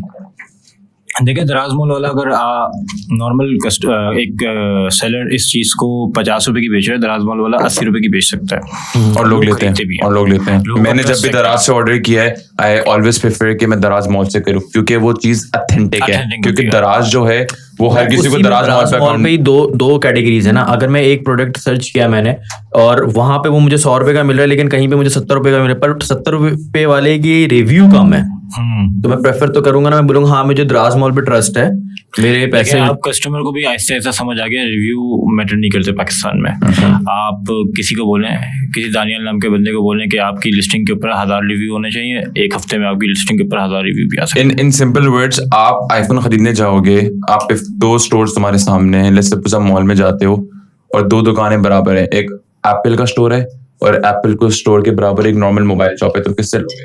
Apple. That's the difference between Daraz Mall and और Campus एक Road. चीज़ कस्टमर्स को समझनी चाहिए, ये उनके लिए जो कस्टमर्स हैं दराज के पास सेलर्स नहीं है, वो ये कि जो लोग कहते हैं ना दराज से फ्रॉड हो गया या गलत चीज़ आ गई, उनको ये सोचना चाहिए कि यार एक चीज़ जिसकी कॉस्ट ही 1000 रुपये है वो आपको 150 की कैसे मिल सकती है। फॉर एग्जांपल हुदा ब्यूटी की लिपस्टिक है, अब वो हुदा ब्यूटी की लिपस्टिक जो है वो 6000 5000 महंगी होगी, ब्रांडेड लिपस्टिक महंगी होगी, लेकिन वो अगर 150 की आपको मिल रही है, पैक ऑफ 6 मिल रहा है 150 रुपये में, तो वो कैसे हो सकता है? आपको ये सोचना चाहिए ना, खरीदने से पहले सोचना चाहिए कि यार आप ये स्कैम्स में आ जाता है। No, not ये स्कैम में नहीं है, आपको खुद पता होना चाहिए कि प्रोडक्ट की क्वालिटी क्या है। आपको खुद पता होनी चाहिए। अच्छा दानिश भाई, दराज जो है वो दराज इटसेल्फ जो एक मार्केट प्लेस है, उसकी जो ऑडियंस है, मैंने देखा कि उसकी ऑडियंस जो है वो थोड़ा सा middle class, not upper class को इतना टारगेट नहीं करती, क्योंकि मैंने ये देखा है कि दराज में इतने जो हमारी हाई जेंट्री है वो दराज से शॉपिंग करना प्रेफर नहीं करती। नॉर्मल आपके जितने भी दराज में जो ज्यादा ऑर्डर्स आ रहे होते हैं, आई हैव सीन कि वो थोड़ा इंटीरियर से बहुत ज्यादा आ रहे होते हैं, बिकॉज उसने दराज की मार्केट प्लेस थोड़ी अब इस तरह सेट हो गई है। अब आप देखो ना, जिस तरह आपने बात करी है हुदा ब्यूटी का, एक चीज जब है ही 1000 रुपए की, आपको 1000 रुपए में पैक ऑफ 5 मिल रहा है, तो आपको अंदाजा होना चाहिए कि वो किस पैक ऑफ 5 मिल रहा है आपको। अच्छा, 1000 में भी नहीं, 150 रुपए आपने देखा है। और वो ऑर्डर्स आते हैं। बेचा भी है। अच्छा, हाँ, बेचा और वो है। ऑर्डर्स आपके आते हैं, मगर वो ऑर्डर्स कहाँ से आते हैं? आपके उस एरिया से आते हैं, आपके अर्बन एरिया से आते हैं। बिल्कुल ऐसे ही है। अच्छा, what about marketing on Facebook for Daraz? No, not recommended. देखें, दराज भी आपसे कमीशन ले रहा है, फेसबुक से आपसे जो है मार्केटिंग कॉस्ट ले रहा है, आपका प्रॉफिट कुछ नहीं बचेगा। ठीक है, तो अगर आपने फेसबुक पे मार्केटिंग करनी है तो आप बेशक तो दराज ऑलरेडी कर रहा है ना, मार्केट अपने आप को तो कर ही रहा है ना। आप इससे बेहतर है कि आप दराज कमीशन इसलिए दे रहे हो कि मार्केटिंग आप अभी कह रहे हो कि अगर मैं फेसबुक पे मैं मार्केटिंग करूं, दराज का लिंक दे दूं, फिर कस्टमर मेरा ऐड देख के दराज से बेकार है ना, दराज तक जाए, बेकार है, वो कॉस्ट नहीं बचेगी। क्योंकि ज्यादा बेटर है कि instead of marketing on Meta और गूगल, आप दराज पे ही फोकस करो उसके दराज पे अंदर। फोकस करो। और अगर आपके पास पैसे हैं फेसबुक में मार्केटिंग करने की, तो आप वेबसाइट पे ले आओ अपने कस्टमर्स को। आप वेबसाइट पे नहीं लेके जा सकते, आप व्हाट्सएप की लिंक लगा दो, व्हाट्सएप पे ले आओ कस्टमर को, आपको कोई कमीशन नहीं देनी पड़ेगी। तो मार्केट प्लेसेस पे प्रेफरेबल नहीं होता कि आप कहीं और मार्केटिंग करो, बिकॉज आपकी कॉस्ट नहीं बचेगी, बिकॉज आपकी मार्केटिंग कॉस्ट भी लग रही है, फिर वहां पे कमिशन भी लग रहा है। अपना सेल्फ स्टोर है तो आप कर लो, सेल्फ स्टोर पे करना और जरूरी फिर जो है। दराज जो मार्केट प्लेसेस है उसमें मार्केटिंग का यही ऑप्शन है, आप अपना लिस्टिंग अच्छी करते रहो, रेटिंग अच्छी लो, गिव अवे लो, बट इट टेक्स टाइम। बिल्कुल अगर टाइम नहीं चाहिए तो फिर आप डायरेक्ट पीपीसी पे जाओ। बिल्कुल ऐसे ही है। अच्छा, अब तो मार्केट में दराज में हर जगह सारे प्रोडक्ट्स अवेलेबल है। अगर कोई ऐसा बंदा जो यूनिक प्रोडक्ट की तरफ जाना चाहे तो उसके पीछे क्या? देखें, यूनिक प्रोडक्ट की तरफ जाना बहुत ज़रूरी है। अगर कोई नया स्टार्ट कर रहा है, उसको कंपटीशन से बाहर निकलना है, तो वो यूनिक प्रोडक्ट की तरफ जाए और वो अपनी वेबसाइट के ऊपर जाए, अपनी वेबसाइट बनाए, अपना लैंडिंग पेज बनाए, अपनी एड्स चलाए। जब तक वो अपनी एड्स चलाता रहेगा, उसका प्रोडक्ट भी यूनिक रहेगा और वो बेहतर किस्म से बेच सकता है। वो अपनी वेबसाइट पे जाना बेहतर है यूनिक प्रोडक्ट के लिए, और ज़रूरी भी है अगर आप इसको लॉन्ग टर्म हम खेलना चाहते हो तो। फंड किस तरह कर सकते हैं कि हम पहले जाके पहले सारे स्टोर्स को चेक करें, या इसके लिए हमें? सबसे सिंपल क्राइटेरिया पाकिस्तान के लिए यूनिक प्रोडक्ट अगर किसी ने लेना है तो अमेज़ॉन इंडिया को जाके रिसर्च करें। देखें, अमेज़ॉन इंडिया में क्यों बोलो, नॉर्मली लोग अमेज़ॉन यूएस में जाके सर्च करते हैं, ऐसे प्रोडक्ट्स अमेज़ॉन यूएस में न्यू होते हैं, पाकिस्तान में नहीं आए होते। ट्रेंड भी यही होता है कि एक प्रोडक्ट पहले यूएस यूके की मार्केट में लॉन्च होता है, उसके बाद चलता चलता पाकिस्तान में आता है। ठीक है, अब नॉर्मली लोग यूएस की मार्केट में रिसर्च करते हैं, लेकिन मैं अपनी टीम को यही प्रेफर करता हूँ, या खुद भी क्लाइंट्स के लिए ये करता हूँ कि अमेज़ॉन इंडिया से रिसर्च करता हूँ। उसका रीज़न क्या है कि अमेज़ॉन यूएस वाले कुछ प्रोडक्ट्स ऐसे निकलते हैं कि जो वहाँ तो चल रहे होते हैं, वो यहाँ नहीं चल सकते। मार्केट जो है वो आइडेंटिकल है, इंडिया और हमारी आइडेंटिकल है, हमारी ऑडियंस आइडेंटिकल है। अगर कोई प्रोडक्ट ऐसा है जो इंडिया में बहुत चल रहा है, पाकिस्तान में नहीं है, तो आप यहाँ आप पे उसको बेचो। कंसिडर कर सकते हो कि वो पाकिस्तान में अगर चलेगा। वो ऐसा प्रोडक्ट हो जो पाकिस्तान में अवेलेबल नहीं, तो आप लोगे कहाँ से? आप मंगाओगे कहाँ से? अलीबाबा से आप मंगवाएं, चाइना से सोर्स करें। अपन में, हाँ, फिर उसमें ये हो सकता है कि आपको अपनी इन्वेंटरी मंगानी पड़ेगी। इन्वेंट्री अगर You cannot do drop shipping. हाँ, यूनिक प्रोडक्ट में जाना चाहते हैं तो फिर ड्रॉप शिपिंग नहीं कर सकते, आपको अपनी इन्वेंट्री लेनी पड़ेगी। अच्छा, थोड़ा सा ऑडियंस को बता दें कि थोड़ा ड्रॉप शिपिंग और अपनी इन्वेंट्री में थोड़ा फर्क क्या होता है, क्योंकि लोग थोड़ा सा ना वो भी कंफ्यूज हो जाते हैं कि व्हाट एग्जैक्टली ड्रॉप शिपिंग है। हराम और हलाल का फर्क किस किस तरह? देखिए ड्रॉप शिपिंग वैसे पाकिस्तान में ड्रॉप शिपिंग हो नहीं सकती। पाकिस्तान में इतने स्ट्रांग जो है वो चैनल्स नहीं है, टेक इतनी स्ट्रांग नहीं है कि आप ड्रॉप शिपिंग कर सकें। पाकिस्तान में आपको फिजिकल मार्केट में माल खरीदना पड़ना लाजमी है, ठीक है। फर्क यही है कि आप अपने स्टोर के ऊपर जो है वो एड चलाते हैं और आपने कोई ड्रॉप शिपिंग साइट को इंटीग्रेट किया होता है अपने शॉपिफाई से, वो डायरेक्ट लिस्टिंग हो जाती है, ऑर्डर आता है, उसके बाद ऑर्डर प्लेस हो जाता है, वो खुद ही सेंड कर देता है, आपको पता भी नहीं होता कि प्रोडक्ट क्या है क्या नहीं, आपको नहीं पता तो होता है प्रोडक्ट मतलब आपके हाथ में कभी you can not, you don't see it physically.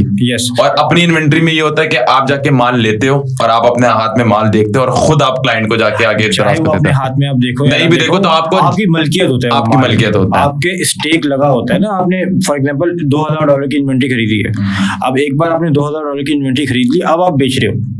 Drop shipping में ऐसा नहीं होता, ड्रॉप शिपिंग में आपको कोई स्टेक नहीं लगा हुआ होता, आप देख ही नहीं सकते ना। हाँ। जिस तरह आपने एग्जांपल दी थी, जिस तरह लेट्स सपोज हम सेंटर प्लाजा जाते हैं, वहां से हमारी किसी से अच्छी सलामदो हो गई और उसने हमें क्रेडिट दे दिया, माल उनके पास है, मगर वो ड्रॉप शिपिंग नहीं कहलाएगी क्योंकि हमारे पास हम कभी भी जाके अपना माल देख सकते हैं ना, उसके वेयर हाउस में जाके, उसके गोदाम में जाके कभी भी देख सकते हो। That's not drop shipping. वो आप 3PL कहलाएगी, वो ड्रॉप शिपिंग नहीं कहलाएगी। What does 3PL stands for? Third party logistics. हां, थर्ड पार्टी लॉजिस्टिक्स। ठीक है, आप किसी को आप आउटसोर्स करते हैं, आप उसको कहें ₹50 पर पार्सल, ₹100 पर पार्सल, आप डिलीवर कर दो मेरे आगे, और आपके पास इजी एक्सेस होता है कि आप अपना जाके माल चेक भी कर सकते हो। ड्रॉप शिपिंग में आप चेक नहीं कर सकते, वो ही कहीं वो दूसरे कंट्री में होता है और वो आपका काम कर रहा है। बिल्कुल ऐसे। That's the difference between drop shipping and self inventory. Okay, अच्छा दानिल भाई, थोड़ा सा अगर इंटरनेशनल के बारे में बात करें, बिल्कुल, instead of doing e commerce business, इससे पहले एक थोड़ा स्कैम एंड फ्रॉड्स पाकिस्तान बहुत पड़े हैं। हाँ, क्योंकि हम इंटरनेशनल जा रहे हैं ना, तो उससे पहले हम पाकिस्तान। आप बताएं कोई ऐसी स्टोरी आपकी हुई हो ई कॉमर्स में आउट ऑफ द ब्लू, मतलब ऐसा स्कैम कि आपने खुद देखे, मैं आपने बोला यार ये क्या हुआ है? अच्छा, मैंने एक चीज सुनी है, मतलब बड़ी फेमस, मतलब ये लोग मतलब सुनते हैं कि अमेज़न से लोगों ने, पंजाब के लोगों ने फुटेज निकाल ली या ये गाड़ियां निकाल ली, तो ये क्या चीज है? वो सिर्फ वीडियोस में है? नहीं, वीडियोस में नहीं है, ओरिजिनल में भी है। फोटोज निकाल ली? हाँ बिल्कुल, वो एक मैंने सुना था कबूतर टेक्निक। क्या है वो? वो अमेज़न पे मियां चुन्नू बड़ा इसमें, हाँ बिल्कुल, वो रिनाउन है अमेज़न पे फ्रॉड करने में। आप अगर जाएंगे मियां चुन्नू, तो हर गली के कोने में आपको अमेज़न की एजेंसी मिलेगी, वहाँ हर बच्चा अमेज़न करता है। कहाँ पे ये मियां चुन्नू? मियां चुन्नू छोटा सा गांव है पंजाब का। पंजाब का, उसमें क्या स्टोरी हर है? बंदा अमेज़न करता है। साइबर का नाम सुना है? मतलब वो सर्विसेज देते हैं, क्या हुआ है अमेज़न पे? वो अपने अकाउंट चला रहे हैं, अच्छा खुद जाती कर रहे हैं अमेज़न पे, अपने स्टोर्स कर रहे हैं। हाँ, क्या क्या किस तरह है? इस तरह है कि एक स्टोर होता है अमेज़न पे और उसके ऊपर वो फॉर एग्जांपल 100 लिस्टिंग करते हैं, 100 प्रोडक्ट लिस्ट कर दिए, उनके पास इन्वेंट्री किसी की भी नहीं है। अब इस 100 में से उनके पास फॉर एग्जांपल $2000 की सेल आ गई। अब मैं आपको छोटी एग्जांपल दे रहा हूँ, $2000 की सेल आ गई, इन्होंने $2000 की सेल्स की यहाँ से, और ड्रॉप शिपिंग टेक्निक यूज करते हैं, ड्रॉप शिपिंग टेक्निक यूज की, और वॉलमार्ट या और किसी वेबसाइट से अपना क्रेडिट कार्ड यूज करते हुए ऑर्डर प्लेस किया और वहां पहुंचा दिया अमेज़न पे अपने एंड कस्टमर तक। अब यहाँ से इनके पास 2000 आ गए, अब पीछे से जहाँ से इन्होंने $1800 की या $1500 की सपोज अपने क्रेडिट कार्ड से पे किया हुआ है, वहां ये चार्ज बैक कर देते। मेरा प्रोडक्ट फिजिकली डैमेज है, कुछ भी मुझे मिला नहीं। अब वहाँ एक रूल है यूएस यूके में कि वो माल वापस नहीं लेते कस्टमर को, वो कस्टमर को अच्छा समझते हैं, वो माल वापस रिटर्न आ जाता है, पैसे रिटर्न कर देते हैं। यहाँ से भी 1800 वापस ले लेते हैं, यहाँ से भी 2000 वापस ले लिए, चले भाई, इस फोटो इस तरह निकल जाती है। मतलब एक स्टोर बनाया, 40 दिन बाद फिर दूसरा स्टोर बनाया, ये करा, फिर स्टोर बंद हो जाते हैं, सेक्शन 3 तो एक लग जाता, मतलब एक स्टोर बनाया, ये हरकत करी, 30 दिन बाद फिर दूसरा बनाया, मतलब इस तरह करते रहते हैं। यही वजह है कि 2017 में जो है वो अमेज़न ने पाकिस्तान को बैन कर दिया था एज अ सेलर सेंटर। 2017 में या 16 में या 18 में, ये मुझे वापस भी तो आई गेस खोल दिया था ना, 2021-20 में खोला था, 2021-20 में दोबारा खोल दिया था, अब खुला हुआ है अमेज़न। लेकिन आपको ये बताऊं कि पाकिस्तान कुछ कंट्रीज में से होगा कि जिसकी जो अकाउंट अप्रूवल है वो वीडियो कॉल के ऊपर होती है, ठीक है। यस, वरना अगर यूएई से मैं अकाउंट बना रहा हूँ और यूएई के क्रेडेंशियल्स के ऊपर बना रहा हूँ, तो मैं अभी साइन अप करूंगा, रात तक 2 मिनट में हो जाएगी, मतलब आ जाएगी। हम लोग कितने स्मार्ट है ना, मतलब हर चीज में जुगाड़ निकाल लेते हैं। मतलब व्हाई डू अगर लेट्स सपोज किसी को Amazon पे स्टार्ट करना तो उसके लिए ज्यादा प्रेफरेबल क्या होता है कि वो सेलर सेंटर अपना पाकिस्तान का सिलेक्ट करे यहाँ पे कंपनी रजिस्टर करके, या यूएस का सेलर सेंटर सिलेक्ट करे LLC वहां रजिस्टर? यार यूएस में काम करना हो तो पाकिस्तान से किया जा सकता है, किया जा सकता है। मतलब आपने यहाँ पे कंपनी मसला होता है, यूके अच्छा। में वैट का मसला होता है, 20% वैट का मसला होता है, उसके लिए अगर आप कंपनी बना ले तो ज्यादा बेहतर है। अच्छा, let's suppose let's say I want to sell my products in US और Amazon पे, तो यहाँ पे मैंने प्राइवेट लिमिटेड कंपनी वगैरह बना दी और मैंने अपनी प्रोडक्ट लिस्टिंग कर दी, तो मैं बैंक जो अटैच करूंगा अपना PKR बैंक अटैच होगा, राइट? बिल्कुल, क्योंकि मेरा सेलर सेंटर पाकिस्तान का है। आपका जो चार्ज मेथड है वो कंट्री होता है कि जिस कंट्री का सेलर सेंटर होता है, पाकिस्तान का कोई भी बैंक हो सकता है, और डिपॉजिट मेथड जो है वो आप पियोनियर का रखेंगे। सॉरी, डिपॉजिट मेथड जो आपके पास पैसे आ रहे हैं वो पेनियर होगा, और जो चार्ज मेथड है जिससे Amazon चार्ज कर रहा है आपको, वो आपका पाकिस्तानी बैंक अकाउंट होगा। नहीं तो देखिए अमाउंट तो वापस डॉलर्स में आएगी, तो Amazon उसको कन्वर्ट करके अपने आपके बैंक अकाउंट में नहीं देगा, नहीं, उसको जो PKR बैंक अकाउंट है उसमें उसके लिए आपको पियोनियर अटैच करना होगा। Okay, so they don't support PKR currency, yes, so we need a dollar account for that. Yes. Okay, अच्छा, आई गेस थोड़ा सा एक्सेप्टेंस रेशियो भी कम है पाकिस्तानी सेलर अकाउंट्स का, राइट? एक्सेप्टेंस वीडियो कॉल आती है, उसके अगर आपने सही तरह जवाब दे दिए उनको ये अंदाजा हो गया कि ठीक है यार जो बंदा अकाउंट बना रहा है। असल में मसला सारा ये होता है कि जिस तरह ये अब कबूतर टेक्निक वाले लोग हैं या जो दूसरे लोग हैं, इनको अकाउंट्स बहुत सारे चाहिए होते हैं, ये अपने अब्बू के नाम पे, भाई के नाम पे, बच्चों के नाम पे, हर किसी के नाम पे जिसका LIC बना वो बना लेते हैं। तो बस वो उनका जो मेन क्वेश्चन होते हैं ना वो इसके अराउंड ही घूम रहे होते हैं कि जिस बंदे का हम इंटरव्यू ले रहे हैं उसको पता भी है कि वो क्या करने जा रहा है। वो सवाल इतने बेसिक पूछते हैं, वो पूछते हैं आप क्या बेचोगे, आपकी कैटेगरी क्या होगी प्रोडक्ट की, आप स्टोर के ओनर हैं या नहीं है। सबसे पहला सवाल ये होता है कि आप स्टोर के ओनर हैं। हालांकि अब मैंने साइन अप किया है, मेरा पासपोर्ट है, मेरा बैंक अकाउंट है, तो मैं ही ओनर होऊंगा, लेकिन वो पूछता है आगे से अंग्रेज कि भाई आप स्टोर के ओनर हैं या नहीं है। तो बस ये बेसिक सवाल होते हैं उनके, लेकिन एक्सेप्टेंस थोड़ी सी कम होती है। एक्सेप्टेंस इसलिए कम होती है कि कुछ ऐसे होते हैं चीज़ें जो हमारी मैच नहीं करती। फॉर एग्जांपल आपका जो एड्रेस है, एड्रेस वेरिफिकेशन के लिए यूटिलिटी बिल के और से एड्रेस आपके नाम पे नहीं, हाँ आपके नाम पे नहीं होती, ठीक है, तो उसके लिए बैंक स्टेटमेंट यूज होती है। अब कभी कभार बैंक स्टेटमेंट, किसी बैंक की स्टेटमेंट इतनी ज़्यादा क्लियर नहीं होती या उसका लोगो नहीं लगा होता बैंक स्टेटमेंट के ऊपर किसी बैंक का, तो इस वजह से जो है वो रिजेक्ट हो जाता है। तो काफ़ी मसले आते हैं, लेकिन हल हो जाते हैं। अब चूँकि मेरा जो ज़्यादा एक्सपीरियंस है वो यूएई की मार्केट के अंदर है, Amazon के ऊपर। यूएस या यूके में थोड़ा कम काम किया हुआ है, यूएई के अंदर ज़्यादा काम किया। तो यूएई के अंदर तो इतना ज़्यादा यूएई मार्केट प्लेस, जी हाँ, Amazon.ae, ठीक है, और उसके ऊपर हम बनाते हैं स्टोर। तो हमारा 1 या 2 दिन में स्टोर बनता है। आई गेस सबसे ज्यादा अभी मार्केट प्लेस में लोग प्रेफर यूके और यूएस करते हैं, राइट? बिल्कुल बिल्कुल, सबसे ज्यादा मार्केट तो आई गेस यूएस, सबसे यूएस की है। लेकिन ऐसा मेरा जरा ये इंक्लाइन में इस तरफ होता हूँ कि मैं ऐसे लोगों के साथ काम कर रहा होता हूँ कि जिनके पास रिसोर्सेज की थोड़ी कमी होती है। तो यूएई की मार्केट ऐसी है या पाकिस्तान की मार्केट ऐसी है कि कम रिसोर्सेज में आप बेहतर काम कर सकते हैं। फॉर एग्जाम्पल मैं स्टार्ट करता हूँ 10 लाख रुपए से पाकिस्तान में, ठीक है, तो मैं एक अच्छा बिजनेस कमा सकता हूँ, एक अच्छा बिजनेस बना सकता हूँ, अच्छे स्टोर बना सकता हूँ। यही 10 लाख रुपए मैं कन्वर्ट करूँ डॉलर्स के अंदर, $5,000 या वो अगर $4-5,000 से मैं अमेजोन पे जाऊंगा तो Amazon US, yes. You won't be able to compete with them. You won't be able to compete. और यही वजह है कि मैं ज़्यादा प्रेफर करता हूँ कि आप छोटे से स्टार्ट करो, कम पैसे से स्टार्ट करो, आसानी से उसके लिए आपकी यूएई की मार्केट बहुत अच्छी है। That's a good idea. UAE की मार्केट में भी मैं अपने क्लाइंट्स को डायरेक्टली नहीं लेकर जा रहा, पहले मैं उनका लॉन्च करता हूँ पाकिस्तान के अंदर सेलर सेंटर। अच्छा, पहले दराज वगैरह शॉपिफाई पे हाथ धो के क्लियर करो। फॉर एग्जांपल शॉपिफाई हमने स्टार्ट किया पाकिस्तान के अंदर, तो इस शॉपिफाई को हम स्केल कर सकते हैं, सेम शॉपिफाई को हम स्केल कर सकते हैं यूएई के अंदर भी, ठीक है। पहले इसको यहाँ पे स्टेबल कर दें, ठीक है। और कल ही हमारे पास एक लेदर के क्लाइंट आए हुए थे, उनका ब्रांड था लेदर का, तो उनको भी हमने यही किया कि पहले पाकिस्तान के अंदर शॉपिफाई स्टार्ट किया उनका, उसके बाद यूएई के अंदर और यूएस के अंदर न्यू स्टोर बिल्कुल। ओके, अच्छा, अभी Amazon की कितनी मार्केट प्लेसेस हैं? UK, US, Europe, China, I guess कुछ 21 या कम है? ये मुझे इतना ज्यादा एग्जैक्ट याद नहीं है, जो मुझे पता है जापान है और फ्रांस है, इसके अलावा यूएई है, इंडिया भी है, राइट? इंडिया भी है। हम तो पाकिस्तान तो कभी नहीं है, ठीक है। जर्मनी है और यूके, यूएस। आई गेस 18-19 जहाँ तक लास्ट मैंने रिसर्च करी थी, कुछ 18 मार्केट प्लेसेस हैं। आप उन मार्केट प्लेसेस में बेच सकते हो। वो तो खैर डिपेंड करता है कि आप मार्केट प्लेसेस में बेच के वर्ल्ड वाइड भी डिलीवरी कर सकते हो, मगर फिर वो बहुत कॉस्टली जाती है, ऑर्डर्स आते नहीं है। ओके, आई सी, नाइस। अच्छा, इंटरनेशनल की तरफ जाते हैं। अगर हम अपना स्टोर है हमें सबसे ज्यादा प्रॉब्लम होती है लोगों को पेमेंट। लेट्स सपोज हमने सेलर सेंट्रल बनाया यूएस का, let's talk about Amazon, let's talk about market places और Amazon पे हमने साइन अप किया, सेलर सेंट्रल हमने पाकिस्तान का नहीं रखा, सेलर सेंट्रल हमने रखा यूएस का, साइन अप वगैरह कर लिया, अपने एड्रेस वगैरह। तो सबसे पहले तो आपको एलएलसी बनानी है। Exactly. उसके लिए यू हैव टू, आप यहाँ पे किसी यहाँ पे एजेंट्स वगैरह को बोल दें, वो आपको एलएलसी वगैरह रजिस्टर कर देंगे, वरना तो सिंपल प्रोसेस, आपने एलएलसी वगैरह बना ली।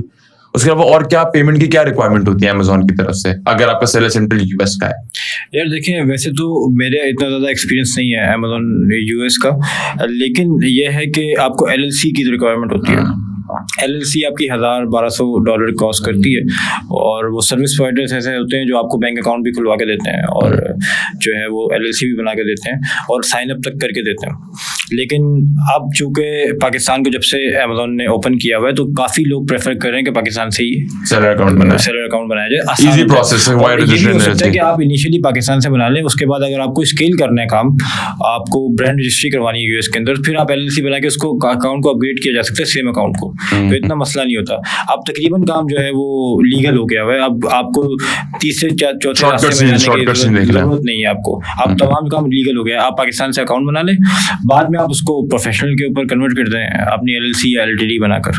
ओके, ये भी हो सकता है। अब तो कुछ ऐप्स भी आ गई हैं ना जो एलएलसी कह रही हैं और रजिस्टर्ड करवा रही हैं। अब तो बहुत लोग हैं, बहुत agency. It's a very simple process, $1,200 नहीं, $400-500 में आपका हो जाता है। बस बात वही आती है कि आपका कोई हाथ पकड़े या आप यूट्यूब पे सीख के खुद बना लो। 400-450 की होती है। अगर आप डिलीवरी में फ्लोरिडा में कराओ तो it's a very simple process. आपको एड्रेस लेना पड़ता है और उसकी यूटिलिटी वगैरह बिल्स वगैरह सेंड करने पड़ते हैं। अच्छा, लेट्स सपोज हम लोग अपनी जाती वेबसाइट बनाते हैं, नॉट मार्केट प्लेसेस, ठीक है। आप लेट्स सपोज एक यूनिक ब्रांड है, ठीक है। आई डोंट वांट कि मैं मार्केट प्लेसेस पे जाऊं, मैं चाह रहा हूं कि मेरा अपना जाती ब्रांड हो। मार्केट प्लेस पे ना मेरी अपनी जाती स्टोर हो। शॉपिफाई से ले ली या फिर खुद वेबसाइट मैंने बना ली, रिगार्डलेस शॉपिफाई से बना ली लेट्स सपोज, एंड मुझे उसको टारगेट मार्केट करनी है यूएस में, ठीक है। मैंने यूएस में वेबसाइट मैंने बना दी है, मैंने एड्स वगैरह भी चला दी हैं, क्लाइंट मेरी वेबसाइट पे गिर भी रहा है, ठीक है। पेमेंट ऑप्शन सिर्फ एक ऑप्शन है, दैट इज पे थ्रू कार्ड, ठीक है। मैं कौन सा गेट पे लगाऊंगा? पेमेंट्स का इशू आता है लोग, we don't have any option, international तो काम कर ही नहीं सकते। देखिए, शॉपिफाई का जो एक आप समझें कि खूबसूरती है जो मुझे लगती है, वो ये है कि आप दुनिया भर में कहीं भी लॉन्च कर सकते हैं, ठीक है। आपको किसी भी कंट्री में आप दुनिया भर में लॉन्च कर सकते हैं शॉपिफाई को। बस आपके पास दो चीज़ें होनी चाहिए। एक चीज़ आपको पेमेंट प्लान होना चाहिए आपके पास, और आपके पास शिपिंग सप्लाई चेन होनी चाहिए कि आप उस तक माल कैसे पहुंचाएंगे, अपना प्रोडक्ट आप डिलीवर किस तरह करेंगे। ये दो चीज़ें अगर आपके पास होती हैं फंडामेंटल, तो आप शॉपिफाई कहीं भी लॉन्च कर सकते हैं। अब जहाँ तक बात हुई पेमेंट्स की जो आपने पूछी, तो यूके या यूएस के अंदर जो लोग काम करते हैं वो एलटीडी या एलएलसी के जरिए काम करते हैं। आप पाकिस्तानी अकाउंट नहीं बना सकते फिर? लेट्स सपोज मुझे यूके में बेचना है और मैं शॉपिफाई पे अपना अकाउंट बना रहा हूँ, तो मैं जब शॉपिफाई पे रजिस्टर करूंगा, मैं अपने पाकिस्तानी अकाउंट से करूंगा, मतलब पाकिस्तानी कंपनी से करूंगा, या फिर मैं अपनी यूके वाली कंपनी से करूंगा? शॉपिफाई बनाने के लिए आपको किसी किस्म की कंपनी की जरूरत नहीं है। शॉपिफाई बेसिक बनता है, एक ही बार बनता है। नहीं, वो मांगते हैं।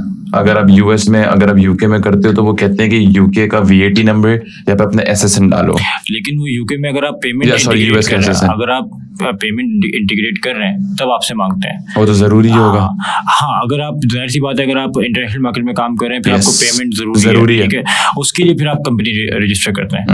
पाकिस्तान में आपको कंपनी रजिस्टर करने की जरूरत नहीं है। पाकिस्तान में आप COD चलाते हैं एज एन इंडिविजुअल, तो हम कंपनी रजिस्टर कर लेंगे, मगर फिर हमें प्रॉब्लम आएगा पेमेंट गेटवेज का। चलिए हमने पेमेंट गेटवेज ले भी लिया, let's suppose we got Stripe और वी गॉट पेपैल, और आपको पता है वो फिर शॉर्टकट तरीके से मिलते हैं कि आपने वहां पे रजिस्टर किया, अपने नाम पे आपने ले लिया, मगर फिर वो बंद हो जाते हैं। वो पेयोनियर को आप कनेक्ट कर सकते हैं, आप इसके अलावा पेयोनियर के अलावा वाइस को आप कनेक्ट कर सकते हैं। लेकिन ये सारे शॉर्टकट्स हैं, ये लायबल ऑप्शंस नहीं है। सबसे लायबल ऑप्शन ये होता है if you want to do business, बंदा हो, आपका वहां पे कोई हो जो अपने नाम पे करे और अपने नाम पे सारे बैंक अकाउंट वगैरह सारे ना। वहाँ बंदों का एक मसला है, मैंने देखा है वहाँ दो तरह के बंदे होते हैं।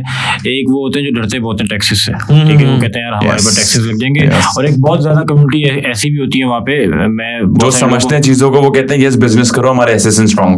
नहीं, ये मैं दूसरी तरह के लोगों की बात कर रहा हूँ।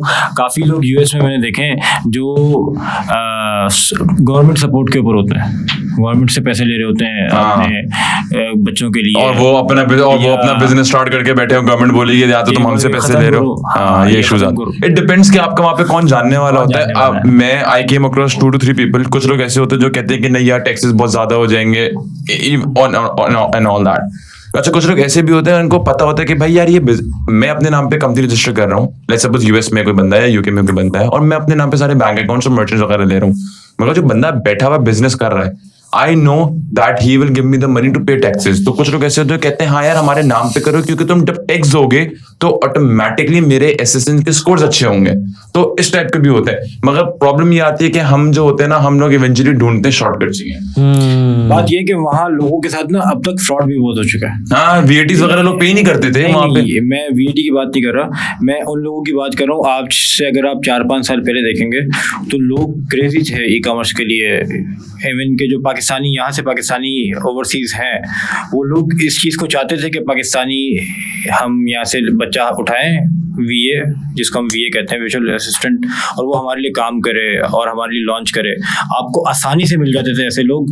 बड़े बड़े हुए थे कि ऐसे लोग जो कहते थे हमारा एसएसएन यूज़ करो, हमारी कंपनी यूज़ करो, हमारा अमेजोन का अकाउंट, उस वक्त अमेजोन का खुद काम करो और हमें प्रॉफिट दो, हमें परसेंटेज दो। और लोग इन्वेस्टमेंट दे रहे थे, काम तुम करो कि सही है। 70-30 की इन्वेस्टमेंट होती थी, 100% की इन्वेस्टमेंट होती थी, फीस देते थे, लॉन्चेस फीस देते थे। लेकिन अब ऐसा इसका सिनेरियो बन गया, 3-4 साल लोगों ने ट्राई किया है। बहुत कम लोग ऐसे होंगे ओवरसीज पाकिस्तानी जिनका बिजनेस ग्रो किया होगा।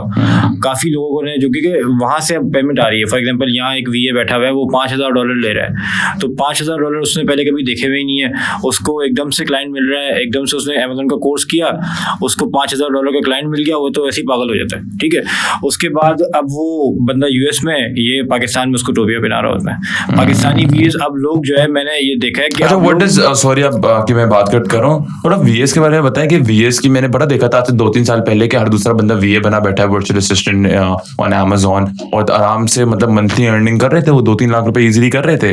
तो किस तरह वीए का एग्जैक्टली काम क्या होता है, और वीएस की जॉब मिलती किस तरह है? देखिए, वीएस का काम होता है उनको सपोर्ट देना, सेलर्स को सपोर्ट देना और सेलर्स को लॉन्च करके देना। ठीक है, अब 2 तरह के क्लाइंट्स होते हैं। एक क्लाइंट होता है जिसका ऑलरेडी अमेजोन के ऊपर स्टोर है और चल रहा है प्रॉपर तरीके से।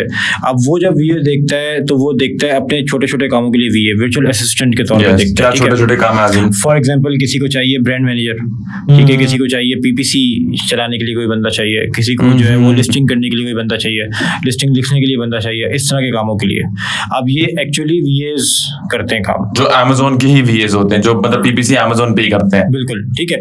अब दूसरी तरह के जो क्लाइंट्स होते हैं उनको चाहिए होता है कंप्लीट लॉन्च, कि भाई मेरे पास पैसे हैं, मैं यूएस में कुछ नहीं पता, तुम ही लॉन्च करो, ठीक है। अब वो अगर किसी वीए से करवा लेते हैं ना, तो वो गया क्योंकि एक अकेला बंदा क्या क्या करेगा, वो प्रोडक्ट हंट करेगा, सोर्स करेगा, लिस्ट करेगा, रैंक करेगा, पीपीसी चलाएगा, क्या क्या करेगा। उसके लिए फिर एजेंसीज बनती हैं। अब वीएस ही एजेंसीज बनाते हैं। जो मैं अगर फॉर एग्जांपल मैंने स्टार्ट किया वीए से, जो मैं हंटिंग सोर्सिंग की सर्विस दे रहा था आज से 4 साल पहले, तो करते करते टीम बनाते अब एजेंसी बनाई है। अब मैं इस काबिल हूँ कि मैं तमाम लॉन्चेस की सर्विस दे सकता हूँ। पहले आप इंडिविजुअल तो यू वर अ वीए, बिल्कुल। अब ऐसा ऐसा जब एजेंसी बन गई, ज्यादा लोग आ गए हैं, एक बंदा ये तो एजेंसी हो गई है, वरना सिंगल पर्सन इज अ वीए, और जो अमेजोन पे सपोर्ट कर रहा होता है। बिल्कुल। तो अब काफी लोगों ने जो अमेजोन के ऊपर काम करते हैं, फिलिपिनो वीएस को प्रेफर करना शुरू कर दिया है। $2 पर आवर के ऊपर या $1.5 पर आवर के ऊपर 8 घंटे काम कर रहे होते हैं, वो आ जाते हैं। पाकिस्तानी से बहुत सस्ते होते हैं, पाकिस्तानी पैसे भी बहुत मांगते हैं, काम भी अच्छा नहीं करते। तो इस वजह से जो है ना, अब तो बांग्लादेशी और फिलीपींस तो काफी सस्ते में काम कर लेते हैं, $2 के ऊपर। फाइबर में भी आजकल सबको ये रोना है।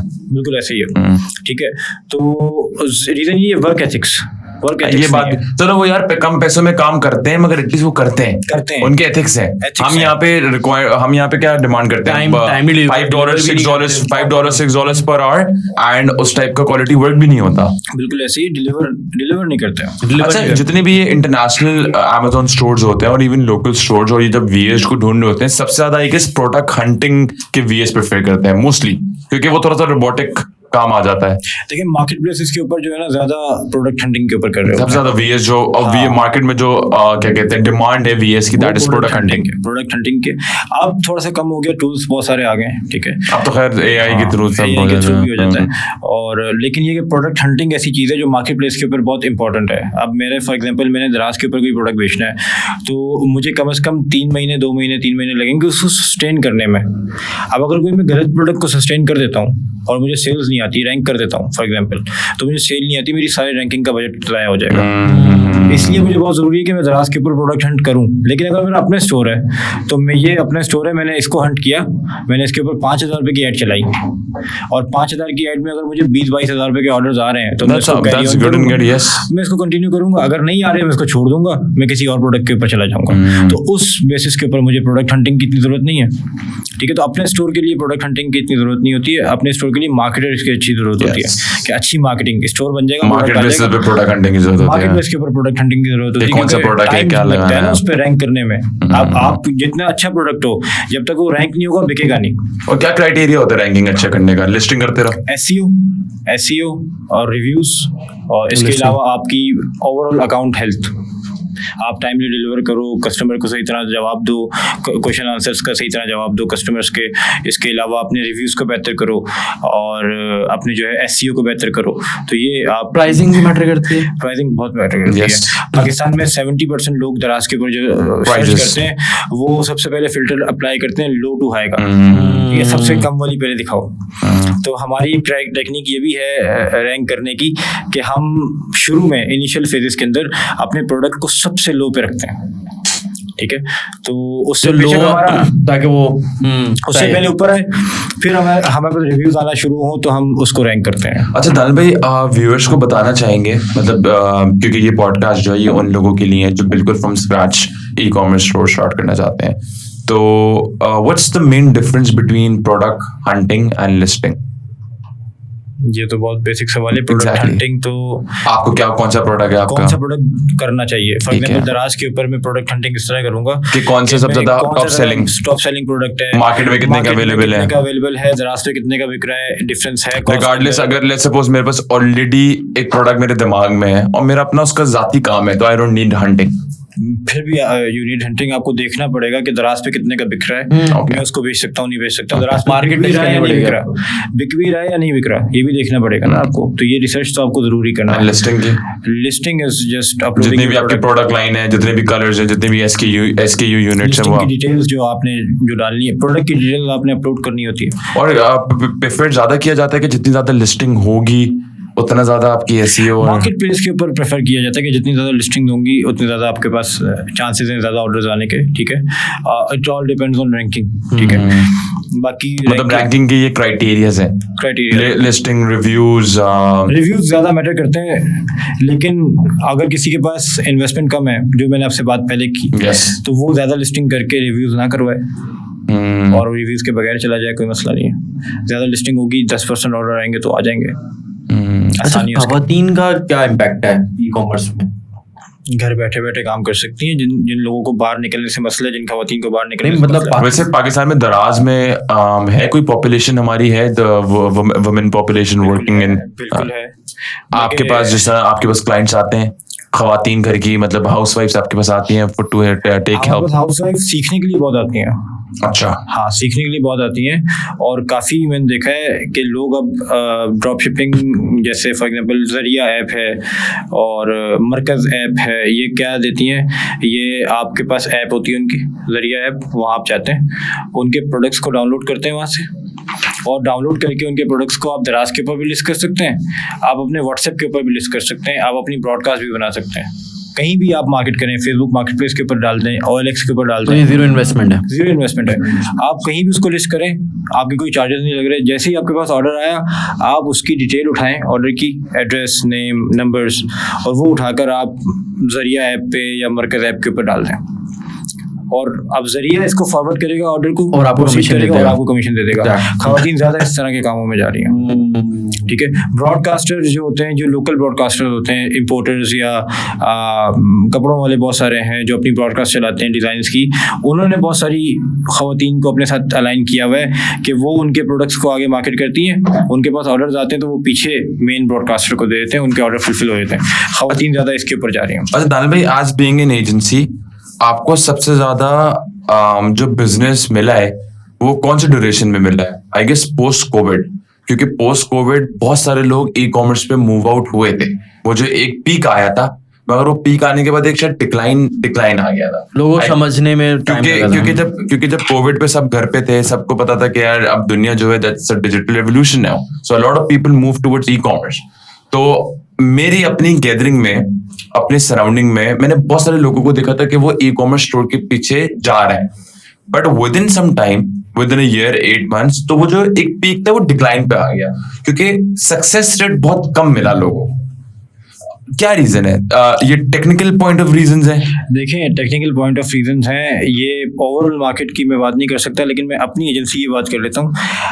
आज से 2020 में एक वीडियो आई सनी अली साहब की, जिसमें उन्होंने बताया कि एक नेल कटर हंट करो, एक 100 रुपये वाला प्रोडक्ट हंट करो, उसको दराज के ऊपर लिस्ट करो, रोज़ के 200 ऑर्डर्स आएंगे, महीने का आपके पास 1 लाख रुपए प्रॉफिट होगा। 6 महीने इसके ऊपर काम करो, 6 महीने बाद आपका 1 लाख रुपए प्रॉफिट कंसिस्टेंट होगा। आप इसको 20 महीने के ऊपर फ्लिप कर देना, 20 लाख रुपए का आपका एसेट होगा, 20 लाख रुपए कमा के आप साइड पे जाना। सब लोग आ गए। ये वीडियो जब उन्होंने बनाई, उनकी वीडियो वायरल हुई। अब उस वक्त दराज के ऊपर काम, मैंने आपको बताया मैं पोस्टिंग करता था फेसबुक ग्रुप के ऊपर, उस वक्त हमारे पास बहुत काम आया, इतना काम आया कि दिन के 10-10 क्लाइंट्स हमारे पास क्लोज हो रहे थे। सारे नेल कटर्स वाले? नहीं, नेल कटर वो एक एग्जांपल दी थी, उन्होंने एग्जांपल नेल कटर की दी, उन्होंने तो अपनी वीडियो से कमा लिया ना। वो अब हमारे पास जितने क्लाइंट्स आ रहे थे ना, वो यही बता रहे थे कि भाई हमने फ्लिप करना है 20 लाख कैसे फ्लिप करना है, फ्लिपेबल, और एक टर्म निकली थी फ्लिपेबल एसेट बनाना है। वो फ्लिपेबल एसेट लोगों को समझा के हम लोग थक गए, भाई फ्लिपेबल एसेट नहीं बनाते। हम ये बोलते थे कि यार हमें नहीं पता 6 महीने बाद क्या होगा। अभी अगर आप 50,000, 1 लाख, 2 लाख लगा रहे हो ना, तो अभी हम आपको कुछ छोटा मोटा बिजनेस करके दे देंगे, जिससे आप 20, 25, 30 हज़ार रुपये कमाना शुरू हो जाओगे। इसकी गारंटी ले सकते हैं, एग्रीमेंट में ये लिख सकते हैं। एग्रीमेंट में ये नहीं लिख सकते कि हम 6 महीने बाद आपको फ्लिपेबल एसेट बना के देंगे। ये वही बात आ गई ना, मैंने वीडियो देखी, 50,000 रुपए लगाओ, 20 लाख रुपए कमाओ। लोग आते हैं कि हमसे 50,000 रुपए ले लो, अब हमारे 50,000 रुपए ले लो, खुद करते रहो, हमें 20 लाख और हमें 20 लाख रुपए दे दो। और इन वीडियोस की वजह से ही a lot of people started without knowledge, started without research, और क्या हुआ, आपने अपने वो 50-60 लाख रुपए डुबाए। और लॉजिकली पॉसिबल नहीं है 50,000 रुपए लगा के आप 6 महीने में 20 लाख रुपए कर भी सकते हो, मगर करने के लिए पहले आपको 1-2 साल सीखना पड़ेगा, घुटने घिसने पड़ेगा, एक्सपीरियंस लेना पड़ेगा। इसी के साथ साथ आपका रिव्यू, शाहिद अनवर साहब जो मतलब माशाल्लाह से बहुत अच्छे आदमी, इतना पैसा कमा रहे हैं वो अमेज़न से, और लोगों को बोल रहे हैं, बल्कि सॉरी शाहिद अनवर, हमें गरीब बोल के जो हाईलाइट किया जाता है, कहते भाई यार हाँ सही बात है यार, क्या बोलते हैं गरीबों तुम्हें अक्ल मतलब नहीं है। हमें वाकई अक्ल नहीं है, उन्हें ज्यादा है। तो उनके बारे में आपका क्या? वो तो कहते हैं अमेज़न पे आओ, और गाली देंगे इस तरह, मतलब मैंने कभी उनका कोर्स नहीं देखा, वो बड़ा बेसिक कोर्स है उनका और वो सिखाते भी हैं, लेकिन बात ये है कि वो एज अ मोटिवेशनल स्पीकर मुझे बहुत अच्छे लगते हैं। बात वो सही करते हैं, उठो जागो, बात काम करो ना, काम करना शुरू करो। गाली देके उठाओ। वो जिस चीज को पॉइंट आउट करते हैं ना, वो चीज हमें भी नजर आती है। हमारी कौम जो है ना, होते हैं। हाँ, किसी एक बंदा मेरे पास आता है, बोला मेरे पास कुछ भी नहीं है, मेरे पास काम भी नहीं है, मेरी जॉब चले गई है, ये हो गया वो हो गया, उसको बोलो ठीक है यार, बैठ स्टोर बना ले, अपना काम शुरू कर। मैं कैसे करूंगा, मुझसे तो नहीं होगा, ये तो नहीं। हाँ, ये हमारे अंदर है।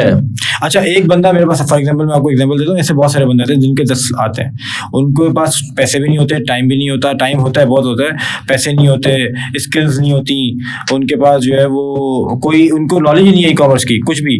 वो आते हैं यार बहुत गरीब हूँ, पहले आधा घंटा ये बातें सुनाते हैं, बहुत गरीब हूँ, घर पे पैसों की जरूरत है, जॉब पे जब काम थोड़ा समझा दो तो वो तंग होने लग जाते हैं। नहीं, उनको बताओ यार दराज के ऊपर काम कर लो, फिर वो यहाँ से शुरू करते हैं, यार दराज के ऊपर फ्रॉड बहुत होते हैं। अच्छा, हर चीज नहीं ना, शुरू में ही रोना है, जहाँ थोड़ी मेहनत की बात आती है ना, यार लैपटॉप पकड़ 4 घंटे बैठ जा, यार 4 घंटे बैठना होगा, मेहनत करनी पड़ेगी, वीडियो देखनी पड़ेगी, नहीं होता। हाँ, कल से आता हूँ, मंडे से आता हूँ, वो मंडे से आने वाले बहुत हैं। अच्छा, मंडे से आते हैं। दोस्त ऐसे है भाई, अगर पैसा कमाना तो आसान होता ना, विदाउट एनी हार्ड वर्क, तो भाई हमारे यहाँ हर बंदा अमीर होता है। लेकिन उनका जो सिखाने का तरीका या जो बताने का तरीका, वो आप ये कह रहे हैं कि ठीक है, मजा आता है। देखिए मजा आता है, बट आई वुड से देखें, लेकिन उन्होंने मतलब मैं इस बारे में एक चीज कहूंगा, हर बंदा अपनी दुकान चमका रहा है, हर बंदा अपनी दुकान अच्छा व्हाट सनी अली खान का तो आपने बता दिया, लेकिन हर बंदा अपनी दुकान चमका रहा है। चाय वाला नो कमेंट्स। यार आजाद चाय वाले हमारे भाई जो हैं वो ई कॉमर्स नहीं, वो तो हर चीज को प्रमोट करते हैं। उनकी वो देखें, वो तो मतलब उनके पास खुद की कोई स्किल्स नहीं है, वो तो सिर्फ बेचते हैं हर चीज को, तो अच्छी चीज है वो बेच रहे हैं, वो बस वो तरह मोटिवेट करते हैं कि देखो इस तरह लोग कर रहे हैं, इस तरह लोग कर रहे हैं। इस पूरी कैटेगरी के अंदर जो है ना, मुझे सबसे अच्छे जो लगते हैं वो रेहान अल्लाह वाला लगते हैं। रेहान अल्लाह वाला, लोग रेहान अल्लाह वाला का बहुत मजाक उड़ाते हैं, ठीक है, कि वो हर जगह गए हुए होते हैं, हर तरह की वीडियोस बना रहे होते हैं, मजाक मस्ती भी कर रहे होते हैं, लेकिन वो चीज़ समझते नहीं है कि वो जिस ऑडियंस को कैटर कर रहे हैं ना, वो ऐसी ऑडियंस है जिसको मोबाइल चलाना भी नहीं आता, ठीक है, वो ऐसी ऑडियंस को कैटर कर रहे होते हैं। देखें सनी अली ने पकड़ लिए ई कॉमर्स वाले, आज़ाद चाय वाले ने मोटिवेटेड लोग पकड़ लिए, बिलियनियर पकड़ लिए, लेकिन वो जो रेहान अल्लाह वाला है वो बच्चों को सिखा रहे हैं। अगर आप देखें रेहान अल्लाह वाला के जो स्कूल है, रेहान स्कूल, उनके बच्चे जो होते हैं सोशल मीडिया के ऊपर आए हुए होते हैं, उन्होंने अपने स्कूल के बच्चों की प्रोफाइल्स बनाई हुई है, बिजनेस प्रोफाइल्स बनाई हुई है, उनके स्कूल के बच्चे पॉडकास्ट कर रहे हैं, उनके स्कूल के बच्चे इंटरव्यूज ले रहे हैं, उन्होंने लोगों के नाम लिखवाए हुए हैं। फॉर एग्जांपल कोई नाम है लड़की का, कोई मैट्रिक की बच्ची है, वो उसने आगे लिखा हुआ है फॉरेस्ट वाली, वो फॉरेस्ट के ऊपर बातें करती है। किसी ने अपने नाम के आगे लिखा हुआ है पॉडकास्ट वाली, वो पॉडकास्ट करती है लोगों को बुला के। अभी कल मेरे पास एक रेहान अल्लाह वाले के स्कूल से एक बच्ची का मैसेज आया हुआ था कि मैंने सर आपकी पॉडकास्ट लेनी है, रेहान अल्लाह वाला ने कहा है कि आपकी पॉडकास्ट लें। तो वो छोटे छोटे बच्चों को इस चीज के ऊपर एनकरेज कर रहे हैं, which is good thing, which is good, ठीक है। तो वो मुझे सारी कैटेगरी के अंदर बहुत अच्छे लगते हैं। बाकी सनी भाई के ऊपर जो है, मैं 1 रुपए की भी क्रिटिसिज्म बर्दाश्त नहीं कर सकता किसी के जरिए। वो आपके मेंटोर हैं, वो मेरे मेंटोर हैं, उनकी वजह से मैं आज आपके साथ बैठा हूँ, क्योंकि उन्होंने आके ही देखे जितने भी प्रोडक्ट्स हैं ई कॉमर्स के, चाहे वो साकिब बदर हो, चाहे वो और भी XYZ कोई भी हो, सबसे पहले स्टार्ट किया है सनी भाई ने, और उन्हीं में से निकल के जितने भी आए हैं। अभी जो सनी भाई को बुरा भला बोलते भी हैं जो लोग, वो भी सनी भाई के ही बढ़ाए हुए लोग हैं। फॉर एग्जाम्पल नहीं, देखिए दैट्स उनका अपना बिजनेस मॉडल है और वो अपने बिजनेस मॉडल से कमा रहे हैं, दैट्स द राइट थिंग। और जो लोग सीख रहे हैं वो गलत अप्रोच यूज कर रहा है। Exactly. मतलब आपको अगला सिखा रहा है, आप सही अप्रोच यूज करो, आप सही अप्रोच यूज करोगे, आप सक्सेसफुल होगे। अब आपने एक बिजनेस मॉडल से अपना एक बिजनेस मॉडल बना दिया, तो I think this is how you do business. बिल्कुल ऐसे ही है। वो पहले से बताते हैं कि भाई आई एम अ बिजनेसमैन, मैं कमाने आया हूँ, ऐसी बात तो नहीं है, ठीक है। तो वो अपने कोर्सेज अगर बेचते हैं और वो कोई बिजनेस मॉडल लेकर आए, वो कमा रहे हैं, उनका हक है। और बात ये है कि मैंने तो उनको कोई पैसा नहीं दिया आज तक, ठीक है, मैंने कोई पेड कोर्स नहीं लिया। बट देखे ना, बट प्रॉब्लम ये होता है कि हमारी जो ऑडियंस है ना, वो उन वीडियोस को देख के थोड़ा सा गलत परसीव कर लेती है कि it's so easy, it's not that easy. अगर एक जो 30 मिनट की वीडियो है ना, तो वो 30 मिनट का प्रोसेस नहीं है, वो 3 साल का प्रोसेस है। ऐसे ही as a newcomer, as a first timer, जब मैं 30 मिनट की वीडियो देखता हूँ ना, तो मेरे दिमाग में ये होता है कि yes I can do it, yes you can do it, but realistically it's gonna take time. आपकी हार्ड एंड स्वेट है, आपका पसीना निकलेगा, आपको बहुत मेहनत करनी है। ये जो आपने 50,000 लगा के 20 लाख रुपए कमाने, yes that is 100% possible, but उसके लिए भी बहुत सारे प्रोज एंड कॉन्स हैं, तो वो चीज सामने नहीं दिखती। और हमारी ऑडियंस भी ऐसी है कि वो कहते हैं हाँ यार बस पैसे ले लो, कर लो, हमें भी शॉर्टकट चाहिए। तो अगर ये चीज थोड़ी सी, इस चीज को अगर देखा जाए, तो I guess then e commerce can flourish in Pakistan. अच्छा जी, आप बोले।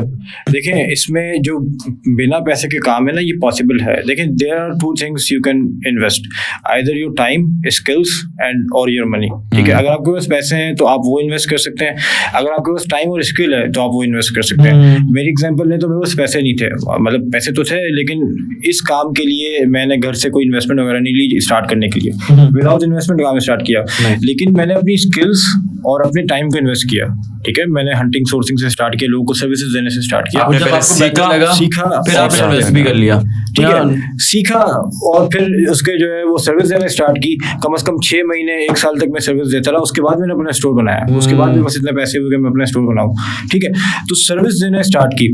अब सर्विस देने के लिए आपको क्या चाहिए, आपको अपने आप को मार्केट करना है, फॉर एग्जांपल मैं दराज की सर्विस देता हूँ या शॉपिफाई की सर्विस देता हूँ, तो कल को किसी को ख्वाब नहीं आएगी कि मैं एक शेख दानियल नाम का बंदा है, उसका नंबर ये है, उसकी फेसबुक आईडी ये है, इसको कांटेक्ट करूंगा तो मेरा दराज का काम हो जाएगा। वो मुझे कहीं देखेगा, किसी पॉडकास्ट पे देखेगा, किसी फेसबुक पेज पे देखेगा, किसी पोस्ट में देखेगा, मेरी प्रोफाइल पे देखेगा, मेरे पास ऐड होगा, तो उसको याद आएगा कि हाँ यार ये बंदा है, अमेज़न करता है या शॉपिफाई करता है, दराज करता है। तो अगर कोई बच्चा ऐसा है जो बिना इन्वेस्टमेंट से काम करना चाहता है, उससे मैं ये सजेस्ट करूंगा कि वो सबसे पहले स्किल सीखे, हैंड ऑन एक्सपीरियंस ले, किसी भी तरह ले ले। दराज पे छोटा सा अकाउंट बना ले, शॉपिफाई पे स्टोर बिल्ड कर ले, अमेज़न पे अकाउंट बना ले, फ्री ऑफ कॉस्ट बनता है। अपना सिर्फ हैंड ऑन एक्सपीरियंस ले और फिर अपने आप को मार्केट करें। सही, अपने आप को मार्केट को, अपनी सोशल साइट्स को। अब देखें, अगर मेरी आप 4 साल तक पीछे चले जाए मेरी प्रोफाइल पे, आपको एक भी इररेलेवेंट पोस्ट नहीं मिलेगी अदर देन ई कॉमर्स। ये एक कुर्बानी होती है कि जो आपको देनी पड़ती है। आप मीम शेयर नहीं करते, आप अपने दोस्तों के साथ इंटरेक्ट नहीं करते फेसबुक के ऊपर। मैंने अपना इंस्टाग्राम प्राइवेट रखा हुआ है सिर्फ कि जिसमें दोस्तों के साथ इंटरेक्ट करूंगा। बाकी मेरी फेसबुक इतनी प्रोफेशनल है कि वो 4 लोगों के पास खुली हुई है टीम में कि वो लोग देख रहे होते हैं। तो उस पर आप 3-4 साल पीछे तक चले जाएंगे, कोई ऐसी पोस्ट नहीं है जो मेरी पर्सनल है, कोई ऐसी पोस्ट नहीं है जो मीम है, कोई ऐसी पोस्ट नहीं है जो पॉलिटिकल है। सिर्फ और सिर्फ ई कॉमर्स की बात की। ये हम एसएन का भी encyclopedia, everything that is related to encyclopedia. ये तो मीम्स वगैरह शेयर करता ही नहीं है ये। आप जाके इनकी तरफ प्रोफाइल देखेगा, इनकी मीम्स ऐसी होती है कि मुझे ना बस फौरन स्क्रॉल करना पड़ता है कि यार इसमें कुछ हो ना, मेरी फैमिली अपनी बैठी है, इतना प्रोफेशनल। बात कहीं और चली गई है तो हम वापस आते हैं। अच्छा, अभी इस वक्त जो ट्रेंडी प्रोडक्ट है करंट सिचुएशन में, Yes, people can start। कौन सा प्रोडक्ट है? Trendy products, yes। जो आप मतलब फ्यूचरिस्टिक भी हो सकता है, जिस पे इन्वेस्ट करके लोग मतलब वो तो ऑब्वियसली आप हंट करते हैं एज अ प्रोफेशनलिज्म। आप अगर किसी को बोलो कि यार कि ये प्रोडक्ट थोड़ा सा हॉट है, क्लोथिंग लाइन, मेकअप लाइन, अगर कुछ इस तरह सजेस्ट करना चाहेंगे। आसान और मुश्किल प्रोडक्ट है, मैं आपको बता देता हूँ। प्रोडक्ट सारे, देखिए दुनिया भर में कोई भी चीज मैन्युफैक्चर हो रही है ना, बिकेगी जरूर, तो बिकने के लिए मैन्युफैक्चर हो रही है, ठीक है। तो बस आपको राइट ऑडियंस, राइट टाइमिंग और आपको जो है ना एक बेहतर मार्केटिंग के जरिए आपने पहुंचना है। आप फॉर एग्जांपल बारबेक्यू ग्रिल है, बिक रही है, बहुत अच्छी बिक रही है, लेकिन अब ईद तक मैंने बेची है तो बिकेगी। ईद के बाद में बारबेक्यू ग्रिल बेचूंगा। सीजनल प्रोडक्ट मैंने एग्जांपल दे दिया आपको, समझ गया। तो अब कुछ ऐसे प्रोडक्ट्स होते हैं जो 12 महीने चलते हैं, कुछ ऐसे प्रोडक्ट होते हैं जो सीजनल चलते हैं। आप दोनों की तरफ जा सकते हैं। रिसर्च आपने ये करनी है कि आपने किस कैटेगरी की तरफ जाना है। मैं लोगों को ये कहता हूँ कि ओपन कैटेगरी की तरफ जाएं, कोई कैटेगरी ना जाएं। मतलब ये कि आप नीच बेस स्टोर ना बनाएं, आप एक जनरल स्टोर बनाएं। उस जनरल स्टोर के ऊपर आप पहले कब बेचें, फॉर एग्जांपल 5,000 रुपए की एड इसके ऊपर चलाई, कब बेचा, नहीं बिका, फिर आप जो है वो माइक बेचना शुरू कर दें। माइक नहीं बिका, आप मोबाइल के कवर बेचना शुरू कर दें।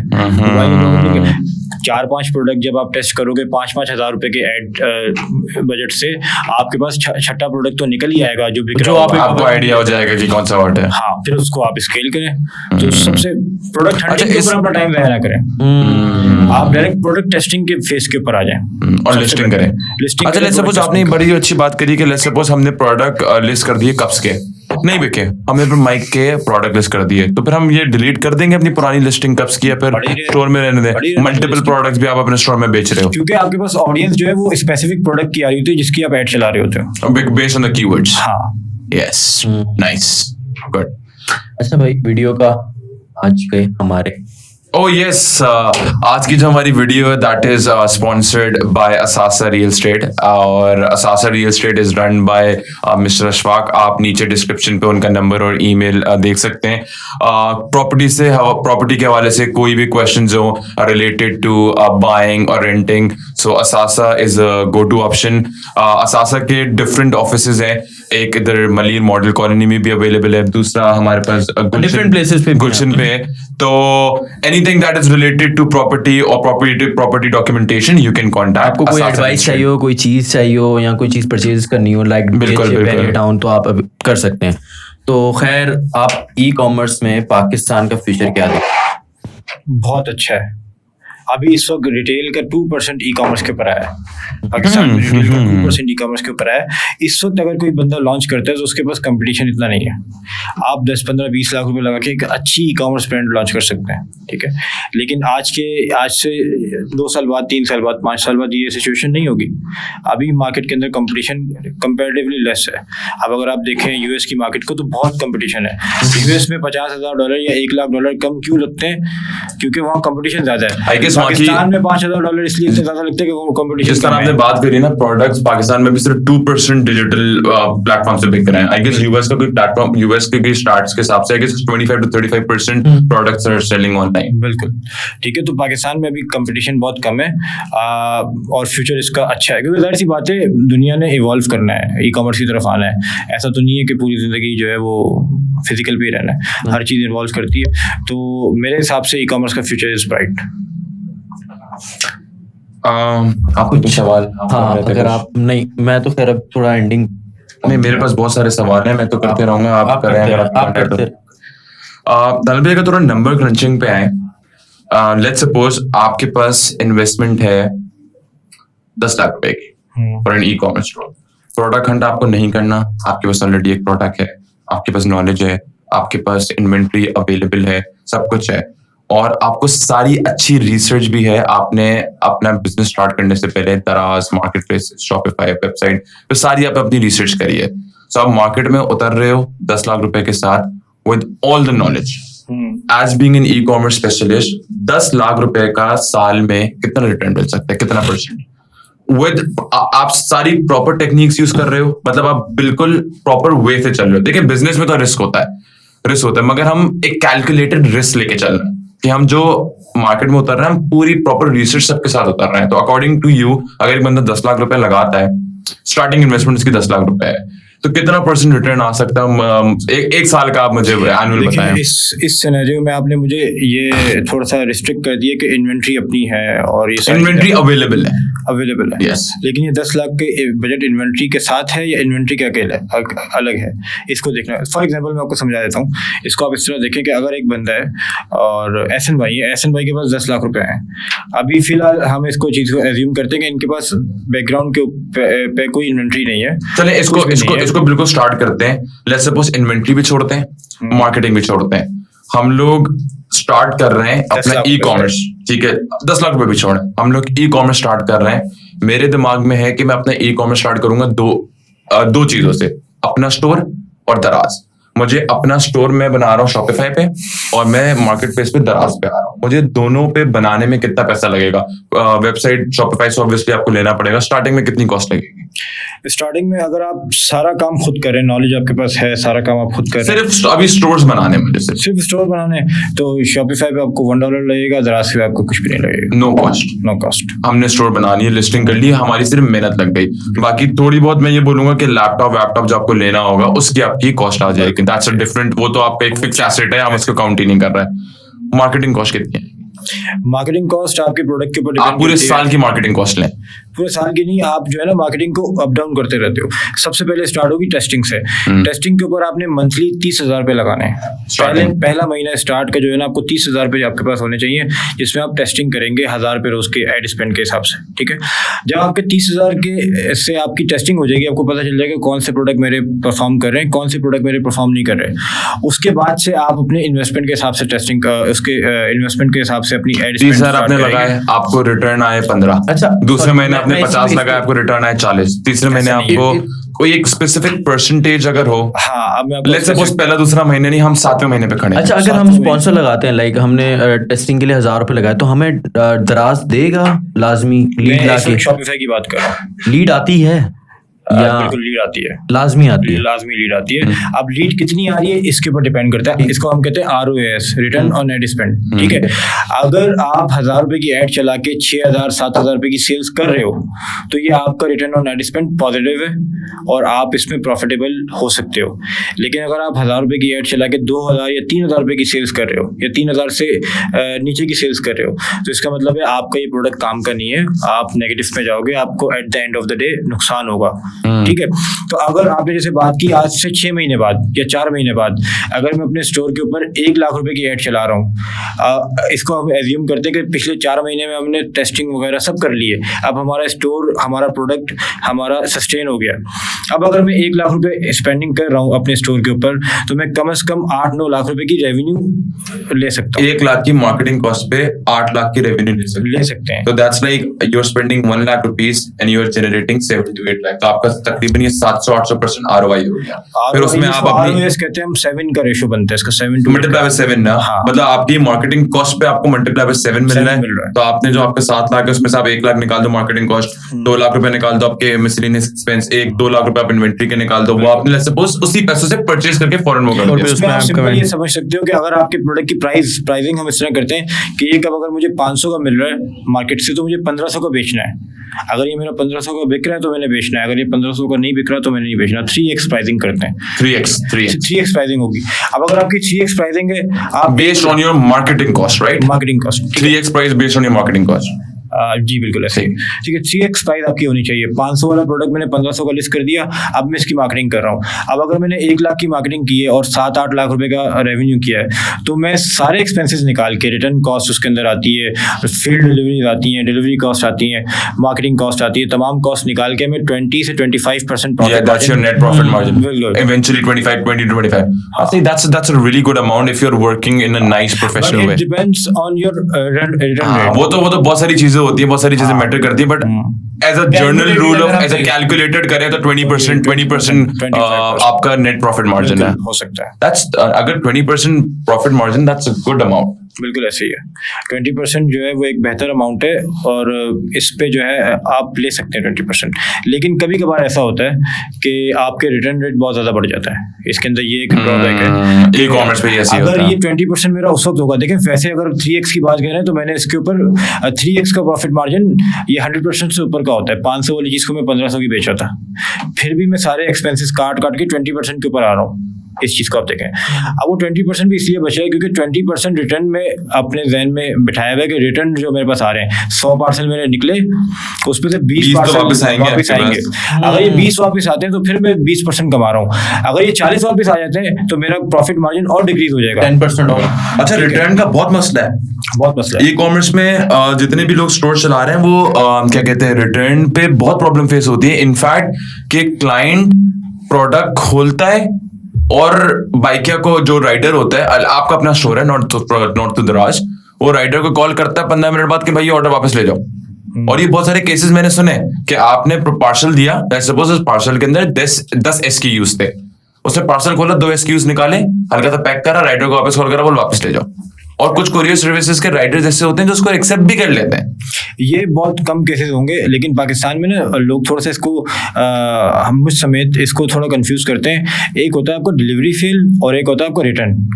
पाकिस्तान में जो रिटर्न रेशो है ना वो 5 to 10% है, बहुत कम है। उसके में क्या है कि आपने प्रोडक्ट ले लिया, एक्सेप्ट कर लिया, पेमेंट कर दी, अब आपको प्रोडक्ट समझ नहीं आया, आपने प्रोडक्ट को यूज़ किया, 7 दिन में 6 दिन में रिटर्न पॉलिसी है, अब आपने रिटर्न किया है, तो ऐसे कस्टमर बहुत कम है जिनको रिटर्न करना आता है। पाकिस्तान में ऐसे कस्टमर ही नहीं है कि जिनको कॉल करें, क्लेम करें, फिर आपको DCS करना है, नहीं होता, ये बहुत कम होता है। अच्छा, और रिटर्न करने का प्रोसेस क्या होता है कि जो स्टोर होता है वो खुद अपना राइडर भेजते हैं और उनको DCS करना पड़ता है? दोनों ऑप्शंस होते हैं। ब्लू एक्स के साथ हम काम करते हैं, ब्लू एक्स के साथ हम काम करते हैं, वो हमारा रिटर्न खुद से ले लेता है, लेकिन हमें आज तक आया ही नहीं रिटर्न। ब्लू एक्स हमें बस रिटर्न आता है, रिटर्न वो आता है जो डिलीवरी फेल होता है। उसमें क्या होता है? उसमें ये होता है कि कस्टमर ने गेट पे ही लेने से मना कर दिया, कॉल नहीं उठाई या एड्रेस वो तो कस्टमर के हैंड ऑन आया ही नहीं था वो प्रोडक्ट, मतलब कस्टमर तक पहुंचा ही नहीं, या कस्टमर ने मना कर दिया, गेट नहीं खोला, गेट खोला और बोला कि मैं नहीं ले रहा। और रिटर्न वो होता है जो वो देखे, खोले, फिर 2 दिन बाद, 1 दिन बाद, आधे घंटे बाद कॉल करके बोले, वो रिटर्न होता है। लेकिन वो रिटर्न बहुत कम होते हैं पाकिस्तान के अंदर, ठीक है। बड़ी ब्रांड्स पे होते होंगे वो रिटर्न, ये छोटी ब्रांड्स जो हम चला रहे होते हैं इसके ऊपर इतने रिटर्न नहीं होते। अच्छा, what are the courier services जो आप रिकमेंड करेंगे for viewers. Best top 5 courier services in terms of money and service and quality. मैंने जो काम किया है ना वो 3-4 कुरियर सर्विसेज के साथ काम किया है। मैंने ट्रैक्स के साथ किया है, ब्लूएक्स के साथ किया है, और दो हमारे पास लोकल सर्विसेज थी जिनके साथ हमने काम किया है। इसमें कॉल कुरियर है और इसके अलावा बूट्स कुरियर एक था, वो हमारे अपने बंदे की बूट्स कुरियर थी। तो इन सब में जो मुझे बेहतर लगा वो ब्लूएक्स लगा है। ब्लूएक्स आई गेस सबसे ज्यादा चलता भी ब्लूएक्स ना उनकी बड़ी अच्छी, मतलब अब ये कोई स्पॉन्सर तो नहीं है, लेकिन बात ये है कि उनका जो है ना सर्विसेज अच्छी हैं। फॉर एग्जांपल आपने स्टोर लॉन्च करना है, आपके पास पैसे नहीं है, तो आप ब्लूएक्स से 5 लाख रुपए एडवांस ले सकते हैं जाके, कि 5 लाख रुपए क्रेडिट मेरे अकाउंट में डाल दो। अब ब्लूएक्स क्या करेगा, आपको 5 लाख दे दिए, इससे आप बिजनेस करो, वो जो पैसे आ रहे हैं वो अपने पास रख रहा है, और जो आपकी सीओडी अमाउंट होगी बाद में चल के, अच्छा मतलब इट्स एन इन्वेस्टमेंट ऑप्शन। हाँ नाइस, ठीक है, वो अपने पास वो रख लेगा, वहां से वो काट लेगा। तो उसकी कोई क्राइटेरिया होता होगा, कुछ डिपॉजिट एनीथिंग? कुछ भी नहीं, कुछ भी नहीं है। मतलब आपका स्टोर थोड़ा सा पुराना होना चाहिए, मतलब उसके लिए एलिजिबल जो 5 लाख रुपए वो हमें देंगे, उसके लिए क्या एलिजिबिलिटी क्राइटेरिया? थोड़ा स्टोर वगैरह पुराना हो या स्टोर थोड़ा पुराना हो। फॉर एग्जांपल हमारे साथ सेल्स होनी चाहिए इवेंचुअली। हमारे पास तो ऐसा है ना कि हम काफी टाइम से उनके साथ काम करें, हमारे अकाउंट भी तकरीबन 150-200 अकाउंट्स हैं उनके साथ, कुरियर के अकाउंट्स, तो उन्होंने हमें ये दिया हुआ है। वरना नॉर्मली वो यही देखते होंगे, जाहिर सी बात है कि थोड़ा सा बंदा पुराना हो, ताकि उनको एक वो एक सुकून, मतलब एक सेंस ऑफ वो मिले कि यार मेरे पैसे सिक्योर है, सेटिस्फैक्शन मिले। ठीक है, और ये भी दे रहे हैं। इसके अलावा वो एडवांस पेमेंट दे रहे हैं ऑन अराइवल। सही है, आपका पार्सल अभी उनके पास पहुंचा है, अभी कस्टमर तक नहीं गया, आपको पेमेंट दे देंगे। तो ये भी सर्विस एक उनकी अच्छी है। बट कुरियर सर्विसेज में ब्लूएक्स के अभी मैं रमजान में लास्ट 7-8 डेज रिव्यूज देख रहा था फेसबुक वगैरह ने, तो रमजान में तो काफी थोड़ा सा इशू आ जाता है रमजान में, तमाम कुरियर का आता है जो आखिरी के क्योंकि इतना ज्यादा लोडेड होते हैं लोग। आखिरी का अशरा जो भी होता है ना, उसमें आपके पास रिटर्न्स बहुत आते हैं, ठीक है, क्योंकि ई कॉमर्स स्टोर वाले कंप्लेन कर रहे होते हैं कि हमारे पास ऑर्डर्स इतने हैं और इवन टाइम नहीं है, प्रॉब्लम होता है। वो उस टाइम तो अवेलेबल होता है जब कस्टमर ने ऑर्डर किया, लेकिन वो फिर बाद में ये तो फिर आपकी अपनी गलती होती है ना, स्टोर ओनर की अपनी गलती होती है। हम तो ऐसे प्रोडक्ट्स में जाते हैं जिसमें हमें वेरिएशंस ना हो, बहुत कम वेरिएशंस हो, बस पैक करके भेजना हो प्रोडक्ट को, साइजेस या कलर्स के ऊपर ना जाना पड़े। एक चीज हम क्राइटेरिया रखते हैं प्रोडक्ट हंटिंग के दौरान कि हम वेरिएशन वाले प्रोडक्ट में नहीं जाते, थोड़ा सा प्रॉब्लम कर देते हैं। अच्छा दानिल भाई, व्हाई डू पीपल प्रेफर इन पाकिस्तान के वो लोकली ई कॉमर्स पे ना जाए, इंटरनेशनली जाए? ज्यादातर लोग प्रेफर करते हैं कि मैं लोकल मार्केट में ना बेचूं, इंटरनेशनल मार्केट में बेचूं, जो है ना वो ताकि ज्यादा डॉलर्स में पाउंड में कमा जाए, मगर उसमें हर्डल्स इतने होते हैं, उसमें at the end of the day वो इतनी कमा रहे होते हैं या उससे कम ज्यादा ही, उससे ज्यादा ही नुकसान कर रहे होते हैं। तो वो किस तरह करा जा सकता है until unless you have someone outside? अगर आपके पास के बाहर बनना है, मैं कहता हूँ कि आपको पहले ई कॉमर्स की कंप्लीट नॉलेज होनी चाहिए। पहले आप लोकली पूरा आप ग्रैब करो, फिर आप ई कॉमर्स ऐसी चीज है जो दुनिया भर में सेम है, कोई इतनी अलग चीज नहीं है। जिस तरह एड्स आपने पाकिस्तान में चलाने, उसी तरह आपने बाहर भी चलाना है। जिस तरह ऑर्डर फुलफिलमेंट आपने यहाँ करना है, उसी तरह बाहर करना है। आपके पास इतना पैसा हो गया, आपने यहाँ से इन्वेंटरी खरीद के पूरी वहाँ भेज दी, फिर वो पहले बेहतर ये कि अपना हाथ सीधा करें, छोटी मार्केट प्लेसेस के ऊपर पाकिस्तान के अंदर अपना हाथ सीधा करें, थोड़े पैसे कमाएं, फिर उस पैसे को आप इंटरनेशनल मार्केट में लगाएं, ज्यादा बेहतर है। एक सेफ साइड पे आप रहते हैं, क्योंकि नुकसान, अगर जितना अच्छा प्रॉफिट है वहाँ, तो उतना ज्यादा रिस्क भी है। अच्छा, तो अच्छा दानिल भाई, before we wind up this podcast, आप थोड़ा सा व्यूअर्स को बता दें कि एग्जैक्टली कि आपकी एजेंसी क्या करती है, किस तरह करती है, किसी को आपको हेल्प चाहिए हो तो आपका क्या प्रोसेस है, आपके कौन से कोर्सेज हैं, आप कोई ट्रेनिंग वगैरह देते हैं, तो उसके बारे में प्लीज थोड़ा सा हमारे व्यूअर्स को गाइड करें। अच्छा देखिए, हम जो है वो सर्विसेज भी देते हैं और ट्रेनिंग्स भी देते हैं। आप किस नाम से एजेंसी? तो मेरी जो एजेंसी का नाम है वो कॉर्पोरेट फ्रीडम है, ठीक है। उसका हमने नाम इसी तरह रखा था कि कॉर्पोरेट स्लेवरी से आज़ादी, कॉर्पोरेट फ्रीडम, ठीक है। और उसके अंदर जो है हम दराज की, शॉपिफाई की, पाकिस्तान के अंदर Shopify in UAE, Amazon UAE और अमेज़न यूके की सर्विसेज देते हैं। और हमारे पास जो है एज अ क्लाइंट अगर आप आना चाहें तो कम से कम इन्वेस्टमेंट आपके पास 8 से 10 लाख रुपए की होनी चाहिए, और उससे ज़्यादा जितनी भी हो वो ज़्यादा बेहतर है। लेकिन कम से कम इन्वेस्टमेंट 8 से 10 लाख रुपए होनी चाहिए कि जिसके अंदर हम आपके लिए कोई लॉन्च कर सकते हैं।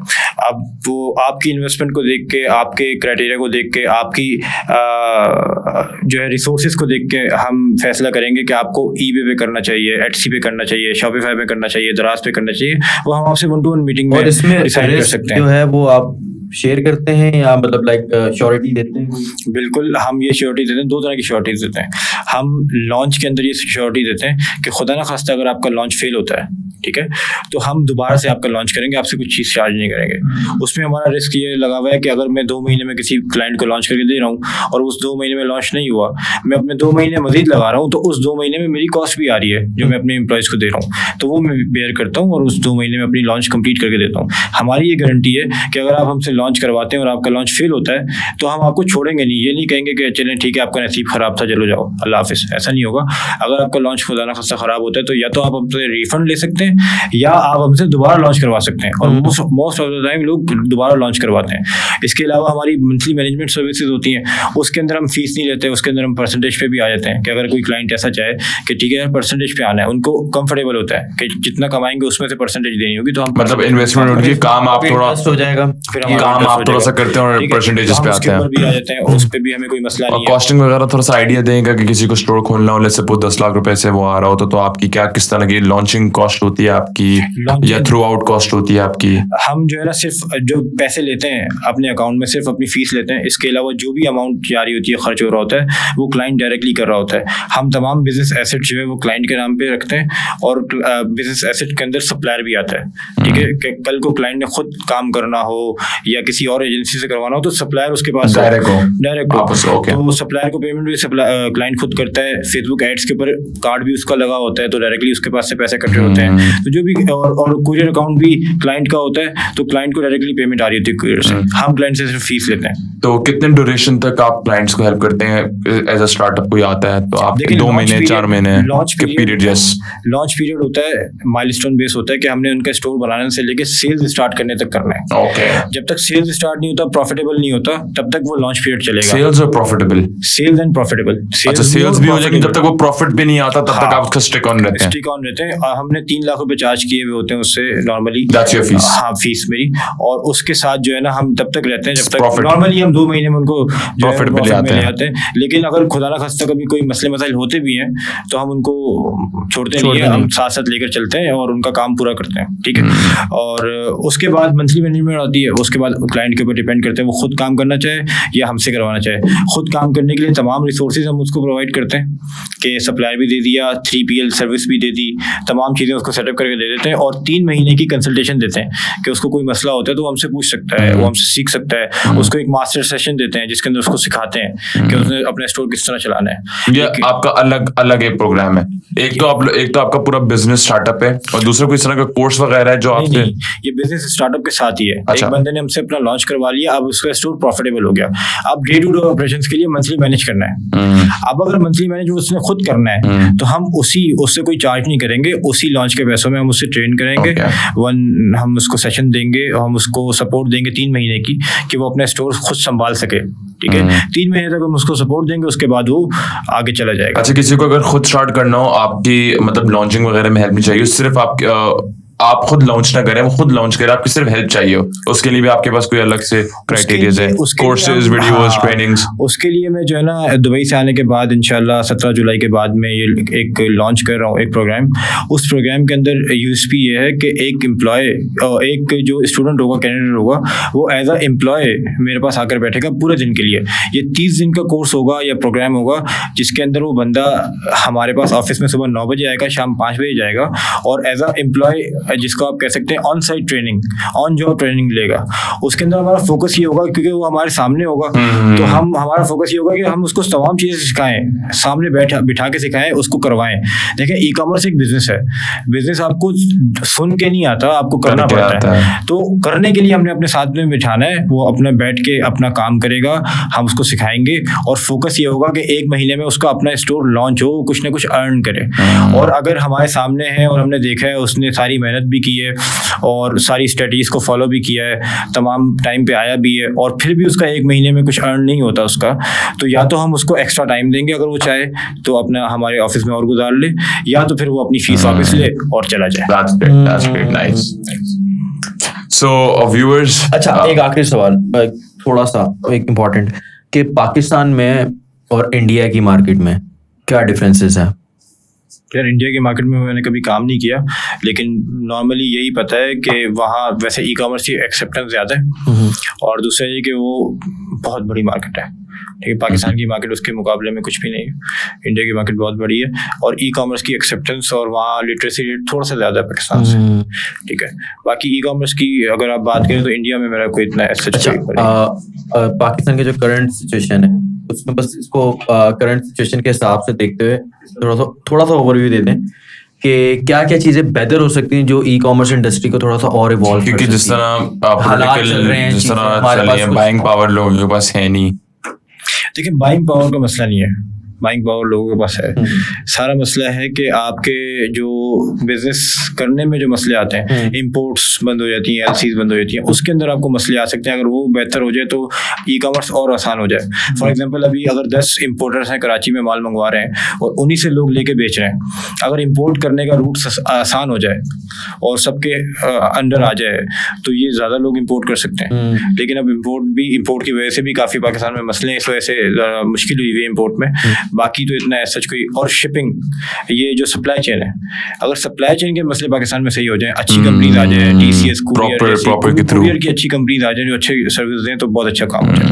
पेमेंट गेटवे और कुरियर, सबसे ज्यादा प्रॉब्लम जो मुझे लगता है वो लगता है पेमेंट गेटवेज का। इंटरनेशनली मार्केट में, लोकल मार्केट में तो प्रॉब्लम नहीं है। हाँ, पाकिस्तान लोकल मार्केट में नहीं, अगर आपको इंटरनेशनली काम करना है ना, दैट इज पेमेंट गेटवेज। सिर्फ एक पेपैल हमारे पास आ जाए ना, तो we can easily do business cross borders. बिल्कुल ऐसे ही है। अरे दानिल भाई, आपसे क्वेश्चन ये है कि ई कॉमर्स पे कोई रिसेंट आपके पास कोई इस तरह क्लाइंट हो या हो, कोई सोलर पैनल्स के ई कॉमर्स स्टोर्स?